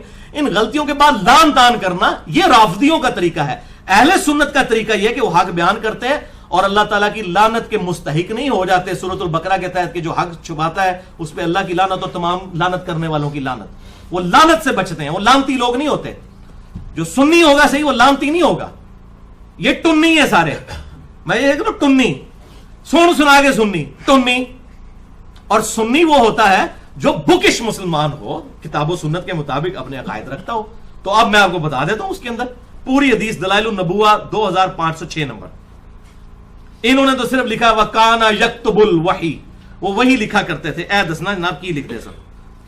دلائل النبوہ امام بہقی کی کتاب میں آتا ہے, عبداللہ ابن عباس بیان کرتے ہیں کہ میں بچوں کے ساتھ کھیل رہا تھا, رسول اللہ صلی اللہ علیہ وسلم تشریف لائے تو مجھے یہ خیال گزرا کہ آپ میرے لیے ہی آئے ہیں, چنانچہ میں چھپ گیا, مگر آپ صلی اللہ علیہ وسلم نے مجھے ڈھونڈ نکالا. آپ صلی اللہ علیہ وسلم نے مجھے ہلکی سی تھپکی لگائی اور فرمایا جاؤ معاویہ کو بلا کر لاؤ. اور وہ وہی لکھا کرتے تھے. اے جی پائی ٹوٹا بھی چکڑ لیا انہوں نے, وَكَانَ يَكْتُبُ الْوَحِي. میں گیا اور انہیں پیغام دیا, یہ الفاظ موجود ہیں دلائل النبوہ میں. میں نے پیغام دیا حضرت معاویہ کو کہ آپ کو حضور بلا رہے ہیں. کہنا جی ہو جائے باہروں ہی ہو کے آگے کھانا ویک دے, اور چمچوں کو صاحب نہ کام کرو, کوئی کام ایسا کرو جڑا کدھر جچدا بھی ہوگا. جھوٹتا کوڑتے نہ مارو, سچی گل دسو. کہتے ہیں میں گیا, انہیں پیغام دیا تو جواب میں کہا گیا وہ کھانا کھا رہے ہیں. میں نے آگے آپ صلی اللہ علیہ وسلم کو بتا دیا. آپ صلی اللہ علیہ وسلم نے کچھ دیر بعد پھر فرمایا جاؤ معاویہ کو بلا کر لاؤ. پھر میں گیا, پھر وہی جواب ملا. پھر آپ صلی اللہ علیہ وسلم کو بات بتائی. پھر آپ نے تیسری بار فرمایا کہ اللہ تعالیٰ اس کا پیٹ نہ بھرے. یہ آپ صلی اللہ علیہ وسلم کی مبارک زبان سے نکل گیا. اچھا وہ کہتے ہیں جناب یہ دعا دی ہے ان کو, اس کا پیٹ نہ بھرے, یہ دعا دی ہے. اچھا وہ آگے الفاظ موجود ہیں, دعا کیا دی ہے, آگے الفاظ بھی دیکھیں. اسی حدیث کے راوی سیدنا ابو حمزہ فرماتے ہیں کہ پھر حضرت معاویہ کا پیٹ پوری زندگی کبھی نہیں بھر سکا. انہوں نے دعا نہیں لکھا, انہوں نے کہا انہوں نے ٹیڈ نہیں پھر کدے پڑیا. یعنی وہ دنیا داری والا معاملہ ان کے اوپر غالب ہو گیا. مراد یہ وہ راوی حدیث کا کہنا, کہتے ہیں نا حدیث کا راوی فارم جانتا ہے. اے راوی ابو حمزہ نے لکھ دیا. اور امام بہقی ساتھ کیا لکھتے ہیں, راوی کے یہ الفاظ اس بات کی دلیل ہے کہ رسول اللہ صلی اللہ علیہ وسلم کی دعا قبول بھی ہو گئی کہ ان کا پیٹ نہیں کبھی بھرا. اے پوری گل سی جے وَكَانَ يَكْتُبُ الْوَحِي. دیکھیں کس پبلک کو آپ دھوکہ دے رہے ہیں بھائی. اب انٹرنیٹ کا دور ہے, ہر چیز پبلک کے ہاتھ میں آ چکی ہے. آپ بےایمانیاں کریں گے, پکڑے جائیں گے, بے عزت ہوں گے. اور یہی وجہ ہے کہ جب ہمارے لیکچر لوگ سنتے ہیں وہ اپنے علماء سے جا کے لڑتے ہیں, وہ کہتے ہیں تو کیا کس نے دی تجھے گل سنو, بجائے یہ کہ کوئی جواب دے. جواب تو ہوتا نہیں ہے. تو وہی بات ہے کہ جناب وہ اب بات سنے ہی نہ, تو کیا کہ بخاری مسلم نماز کا طریقہ پڑھو رفع الیدین نال, اون تے کرنا پہ جائے گا. تو بھائی بخاری اور مسلم صرف رفع الیدین کے لیے نہیں ہے, یہ پوری کی پوری ماننا ہے نا. یہ یہودیوں والا کام تو نہ کریں. افتؤمنون ببعض الکتاب وتکفرون ببعض, کتاب کے کچھ حصے کو مانتے ہو, کچھ کو چھوڑ دیتے ہو. اسی کی تو ذلت خواری پھر کاٹ رہے ہو. حق بات قبول کرو, جو جھوٹی بات ہے, کوئی غلط بات ہے تو ہمیں بتاؤ کہ یہ بات اس طریقے سے ہے, وہ بات جو ہے وہ اس طریقے سے سامنے آ جائے گی. لیکن اس طریقے سے جھوٹا پراپوگنڈا کرنا, دشمنیاں کرنا, یہ بات کو غلط ہے. اور آج کی پبلک نہیں آپ کو قبول کرے گی. یہی وجہ ہے کہ آپ کی روٹی روزی بند ہو گئی ہے. تو پائی اسی ان روٹی تے لت مار چھڑی ہے تو سائیں ساڑھے خلاف ہو گئے نے. پھر تو اب جسے شوق ہو ریسرچ پیپر نمبر 5B اور میرا لیکچر مسئلہ نمبر 101 ضرور سنیں. خلافت و ملوکیت, صحیح مسئلہ خروج اور فکر حسین حق پرستی کی علامت ہے. مسئلہ نمبر 101 اہل سنت پاک.com پر. الحمدللہ. بہرحال جہاں تک حضرت معاویہ بن ابی سفیان رضی اللہ تعالیٰ عنہ کی یہ فضیلت ہے جس کو ہم میں سے کوئی بھی نہیں پہنچ سکتا کہ وہ صحابی ہیں, اس میں کوئی شک نہیں ہے. یہ فضیلت ہے اور یہی ایک فضیلت ہے جو ثابت ہے کہ آپ صحابی ہیں. That's all. اور یہ میں اپنی طرف سے بات نہیں کر رہا ہوں کہ ان کی صرف یہی فضیلت ثابت ہے. اب میں آپ کو بتانے لگا ہوں پوری دنیا کے اندر صحیح بخاری کی جو نمبر 1 شرح لکھی گئی ہے وہ فتح الباری ہے، امام ابن حجر اسقلانی رحمہ اللہ، المتوفى 852 ہجری، جسے اہل سنت کہلوانے والے سارے گروہ، بریلوی، دیوبندی، اہل حدیث، اسی طریقے سے حنفی، شافعی، مالکی، حنبلی، سب کے سب کہتے ہیں جی فتح الباری جو ہے، اور امام ابن حجر اسقلانی وہ اتھینٹک شرح ہے صحیح بخاری کی، اس اتھینٹک کی جو میں ورڈ بائی ورڈ پڑھنے لگا ہوں تاکہ آپ کو معاملہ پتہ چل جائے کہ ابن حجر اسقلانی نے اس حوالے سے ٹروتھ کیا ریویل کیا ہے۔ مناقب صحابہ والا جو چیپٹر ہے صحیح بخاری میں، اس میں جب حضرت معاویہ رضی اللہ تعالیٰ عنہ کا ذکر آتا ہے تو 3 حدیثیں انہوں نے جمع کی ہیں صرف امام بخاری نے ان کے فضائل میں، اور اس کی ہیڈنگ فضائل معاویہ نہیں رکھی بلکہ رکھا ذکر معاویہ، ذکر معاویہ، معاویہ کا تذکرہ۔ اب یہ باب کا نام ذکر معاویہ جو رکھا گیا، اس پہ کامنٹس کر رہے ہیں امام ابن حجر اسقلانی۔ یہ میرے کامنٹس نہیں، کسی شیعہ کے نہیں، کسی ناصبی کے نہیں، کسی رافضی کے نہیں، یہ ایک سنیوں کے امام کے کامنٹس ہیں۔ امام ابن حجر اسقلانی المتوفى 852 ہجری، ان کے کامنٹس میں ورڈ بائی ورڈ، یہ جو بعد میں قسطنطینیہ والی بشارت اٹھا لیتے ہیں، کبھی سمندری جہاد والی بشارت اٹھا لیتے ہیں بخاری میں سے اور فٹ کرنا شروع کر دیتے ہیں کبھی کس پہ کبھی کس پہ، تو اگر امام بخاری نے سمندری جہاد والی حدیث سے یہی مطلب لیا ہوتا تو ذکر معاویہ چیپٹر میں ڈال کے تو فضیلت لکھتے ہیں نا کہ جنت کی بشارت فٹ ہو گئی ہے۔ ہم نہیں کہتے کسی کو دوست کی ہے جنتی کہیں، لیکن جو بات بنتی ہے امام بخاری سے، فرشتیاں نہیں پتا، تو 1400 سال بعد پتا لگی کہ بخاری میں یہ حدیث ہے سمندری۔ میں آپ کو جنت کی بشارت ابھی دلوا دیتا ہوں، صحیح مسلم میں حدیث ہے انٹرنیشنل نمبر کے مطابق 553 نمبر، کہ جس شخص نے پورے خوشو خضو کے ساتھ وضو کیا اور اس کے بعد 2 رکعتیں پڑھ لیں تحیت الوضو کی توجہ کے ساتھ، اس پہ جنت واجب ہو جائے گی۔ لو ہاں، کوئی قسطنطنیہ، کوئی سمندری جہاد کی ضرورت نہیں تانوں، اس بعد جو مرضی کرتے رہو، اس طرح نہیں ہوتا، اور نہ امام بخاری نے اس کو اس چیپٹر میں ڈالا ہے۔ اب میں زیادہ ڈیٹیل میں نہیں جانا چاہتا، عقل مندوں کے لیے اتنا ہی اشارہ کافی ہے۔ امام ابن حجر اسقلانی کے کامنٹس صحیح بخاری فتح الباری میں اس باب ذکر معاویہ والی جو حدیث آئی ہے 3766 نمبر صحیح بخاری میں 3766، اس کے تحت ابن حجر اسقلانی کے کامنٹ سنے تے گالاں کڈنیاں تے ابن حجر نو کڈو، منو نہ کڈنا، میرا کوئی قصور نہیں جے، چور نہ مارو، چور دی ماں نو مارو۔ امام ابن حجر اسقلانی لکھتے ہیں، امام بخاری رحمۃ اللہ علیہ نے یہاں صحیح بخاری میں حضرت معاویہ رضی اللہ تعالیٰ عنہ سے متعلق باب کے عنوان میں صرف لفظ ذکر معاویہ بیان کیا اور فضیلت یا منقبت جیسے الفاظ استعمال نہیں کیے، یعنی فضائل معاویہ نہیں لکھا، کیونکہ اس حدیث سے کوئی فضیلت معلوم ہی نہیں ہوتی۔ وہ حدیث کیا تھی کہ حضرت معاویہ ایک وتر پڑھا کرتے تھے، تو ابن عباس کو آ کے شکایت کی گئی کہ یہ تو ایک ہی وتر پڑھتے ہیں، تو انہیں شکایت کی گئی کہ وہ ایک ہی وتر پڑھتے ہیں، شکایت، تو انہوں نے کہا وہ صحابی ہیں، ان کو چھوڑ دو، فقیہ ہیں وہ، اگر یہ کام کر رہے ہیں تو ان کے اوپر کوئی یہ ہے جناب۔ اس میں سے انہوں نے لکھا ہے کہ فقیہ اور صحابی ہم مانتے ہیں الحمدللہ، عقل مند صحابی تھے، بہت عقل مند تھے، ہم مانتے ہیں، اس میں کوئی شک نہیں ہے۔ تو یہ فضیلت نکلی ہے، اور اس حدیث کے تحت یہ سارے کامنٹس چل رہے ہیں ابن حجر اسقلانی کے۔ تو وہ کہتے ہیں کہ امام بخاری نے لفظ فضیلت یا منقبت جیسے الفاظ ذکر نہیں کیے کیونکہ اس حدیث سے کوئی فضیلت معلوم ہی نہیں ہوتی۔ یہ ابن حجر لکھ رہے ہیں، میں نے نہیں۔ البتہ ابن عباس کا حضرت معاویہ کے لیے فقیہ اور صحابیت کا بیان کرنا بطور فضیلت کافی ہے۔ تاہم امام ابن ابی عاصم رحمہ اللہ نے حضرت معاویہ کے مناقب میں ایک رسالہ لکھا ہے۔ اسی طرح کا کام ابو عمر غلام نے بھی کیا اور ابو بکر نقاش نے بھی کیا، اور امام ابن جوزی المتوفى 597 ہجری، جنہوں نے جزید کے خلاف کتاب بھی لکھی ہے، محدث ابن جوزی، انہوں نے من گھڑت احادیث کی نشاندہی کرنے والی ان کی مشہور کتاب الموضوعات میں بھی کچھ روایتیں ذکر کی ہیں۔ کتنے کیتیاں نے؟ الموضوعات۔ یہ انگوٹھے چومنے والی حدیث بھی الموضوعات میں ہے، وہ ہم بریلویوں سے والا مانے، وہ کہتے ہیں موضوعات شریف، موضوع کہتے ہیں گھڑی ہوئی حدیث۔ اے بھی یہ حضرت معاویہ دی بڑی فضیلتاں آئی ہیں نا، موضوعات شریف اس نے گھڑی ہوئی حدیث ہیں، یہ ابن جوزی لکھتے ہیں موضوعات شریف، یہ موضوعات بھی شریف ہو گیا۔ میں بھی کچھ روایتیں ذکر کر کے امام اسحاق بن راہوی المتوفى 238 ہجری، جو امام بخاری کے استاد ہیں، ان کا قول ابن جوزی نے نقل کیا کہ حضرت معاویہ کی فضیلت میں صحابیت کے سوا کوئی بھی چیز ثابت نہیں ہے۔ امام ابن حجر اسقلانی مزید لکھتے ہیں، یہی وجہ ہے کہ امام بخاری نے بھی اپنے استاد امام اسحاق بن راہوی المتوفى 238 ہجری پر ہی اعتماد کیا ہے، اور حضرت معاویہ کے ذکر میں لفظ فضیلت یا منقبت استعمال کرنے سے گریز کیا۔ تاہم اپنی گہری نظر سے ایسا استنباط فرمایا، یعنی حضرت معاویہ کو صحابی ثابت کیا کہ جس سے روافظ کی بھی سرکوبی ہو جائے. یہ مردود جو رافضی کہتے ہیں کہ نعوذ باللہ وہ منافق تھے یا کافر تھے، حضرت معاویہ بن ابی سفیان رضی اللہ تعالیٰ عنہ، ان کا بھی رد کیا انہوں نے، تاکہ یہ ثابت ہو جائے کہ وہ صحابی تھے، انہوں نے کلمہ پڑھا تھا، مسلمان ہوئے تھے. اور امام نسائی المتوفا 303 ہجری کا واقعہ اس بارے میں مشہور ہے.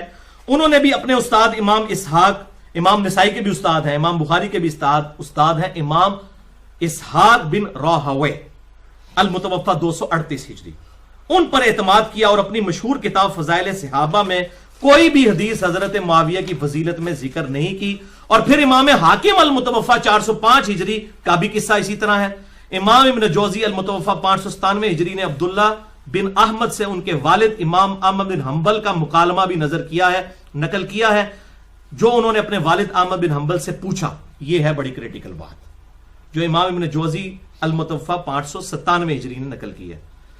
امام احمد بن حنبل سے ان کے بیٹے نے پوچھا کہ سیدنا علی بن ابی طالب اور حضرت معاویہ بن ابی سفیان رضی اللہ تعالی عنہما کے اختلاف سے متعلق آپ کی کیا رائے ہے؟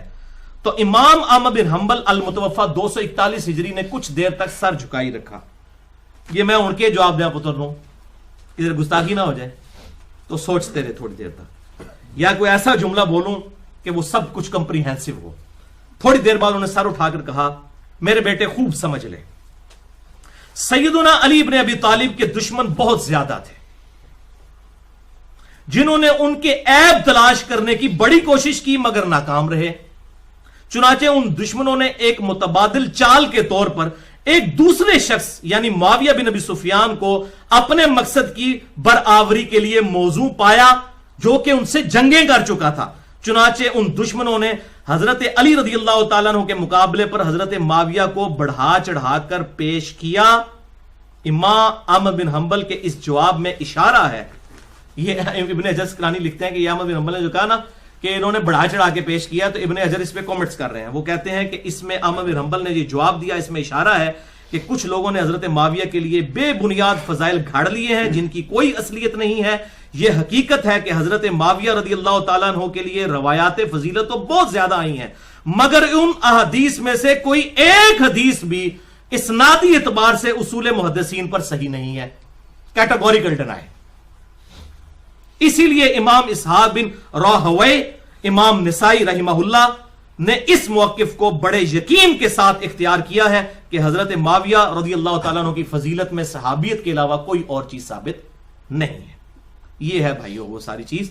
البتہ میں چونکہ منصف مزاج آدمی ہوں، میں آخر میں ان کی صحابیت ثابت کرنے کے لیے اپنی گفتگو کو کنکلوڈ کرتا ہوں. صحیح مسلم کی وہ جو تیسری حدیث میں نے بیان کرنی تھی، انٹرنیشنل نمبر کے مطابق 6857 ہے، مشکات میں بھی موجود ہے 2278، جو مسند احمد میں بھی ہے، اور اکثر کتاب القادری صاحب اسے وہ میلاد کی محفل کے ثبوت میں یہ حدیث پیش کر رہے ہوتے ہیں، صحیح مسلم اور مسند احمد کی. ابو سعید خدری رضی اللہ تعالیٰ عنہ کہتے ہیں کہ ایک دن حضرت معاویہ بن ابی سفیان رضی اللہ تعالیٰ عنہ مسجد میں تشریف لائے تو کچھ صحابہ کرام، کچھ تابعین بیٹھے ہوئے آپس میں گفتگو کر رہے تھے. تو حضرت معاویہ ان کے قریب آئے اور کہا کہ یہاں تم کس لیے بیٹھے ہو؟ تو انہوں نے کہا ہم اللہ کا ذکر کرنے بیٹھے ہیں، اللہ رسول کی باتیں کر رہے ہیں. تو حضرت معاویہ نے کہا کہ اللہ کی قسم اٹھا کر کہو کہ تم اسی کام کے لیے بیٹھے ہو. انہوں نے کہا کہ اللہ کی قسم ہم صرف اللہ تبارک و تعالیٰ کے ذکر کے لیے یہاں پر بیٹھے ہیں. تو پھر حضرت معاویہ رضی اللہ تعالیٰ عنہ نے کہا کہ میں نے یہ قسم اس لیے نہیں اٹھوائی کہ معاذ اللہ میں نے کوئی بدگمانی کی ہے تمہارے بارے میں، بلکہ آپ رضی اللہ تعالیٰ عنہ نے سنت پر عمل کیا. آپ کہتے ہیں ایک دفعہ ہم بھی اسی طریقے سے مسجد میں بیٹھے ہوئے تھے اور آپ صلی اللہ علیہ وسلم تشریف لائے ہمارے پاس اور آپ نے ہم سے پوچھا کہ تم کس لیے بیٹھے ہو؟ تو ہم نے کہا کہ ہم اس چیز پر شکر ادا کرنے کے لیے بیٹھے ہیں کہ اللہ تعالیٰ نے ہمیں اسلام کی دولت عطا فرمائی، مرنے سے پہلے حق دکھا دیا، الحمدللہ، اس پہ اللہ کا شکر ادا کر رہے ہیں. تو حضور صلی اللہ علیہ وسلم نے فرمایا اللہ کی قسم اٹھاؤ کہ اسی لیے بیٹھے ہو. تو انہوں نے کہا یا رسول اللہ اسی لیے بیٹھے ہیں، اللہ کی قسم اٹھاتے ہیں. تو پھر آپ صلی اللہ علیہ وسلم نے بھی فرمایا کہ میں نے کوئی بدگمانی کی وجہ سے قسم نہیں اٹھوائی، بلکہ ابھی جبرائیل علیہ السلام میرے پاس آئے تھے اور انہوں نے فرمایا کہ آپ کے ان اصحاب کی وجہ سے اللہ تعالیٰ فرشتوں کے سامنے بھی فخر فرما رہا ہے. فرشتوں نے کہا تھا نا کہ یہ بندے تو قتل و غارت کریں گے، تو انہیں کس لیے پیدا کیا؟ یہ بھی تو بندے ہیں جنہوں نے نبی کی دعوت قبول کر لی. تو اس حدیث سے میرے نزدیک حضرت معاویہ رضی اللہ تعالیٰ کی یہ فضیلت ثابت ہوتی ہے، ان کی صحابیت اور ان کا اسلام لانا.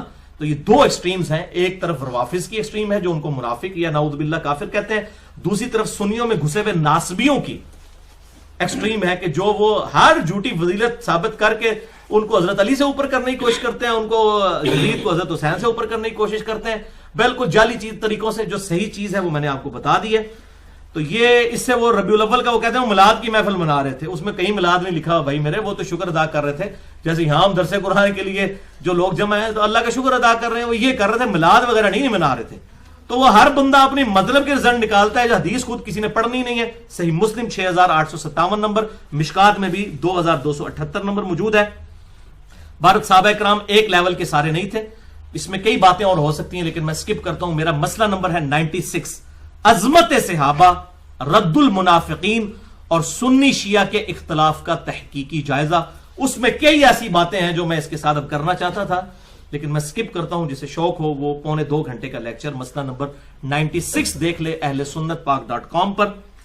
اور اینڈ پہ میں وہ دعا کرتا ہوں جو قرآن حکیم میں سورۃ الحشر کی آیت نمبر 10 میں ہمیں اللہ تعالیٰ نے سکھائی ہے کہ جو ایمان والے لوگ ہیں وہ اپنے سے پہلے جو ایمان والے لوگ گزر چکے ان کے لیے کن الفاظ میں دعا کرتے ہیں. اعوذ باللہ من الشیطان الرجیم، بسم اللہ الرحمن الرحیم، ربنا اغفر لنا ولاخواننا الذین سبقونا بالایمان. اے اللہ ہمیں بھی بخش دے اور ہم سے پہلے جتنے بھی ایمان کی حالت میں دنیا سے گئے ہیں، چاہے صحابہ ہوں، تابعین ہوں، تبع تابعین ہوں، جو بھی کلمہ گو مسلمان تھے، سب کو بخش دے. آمین.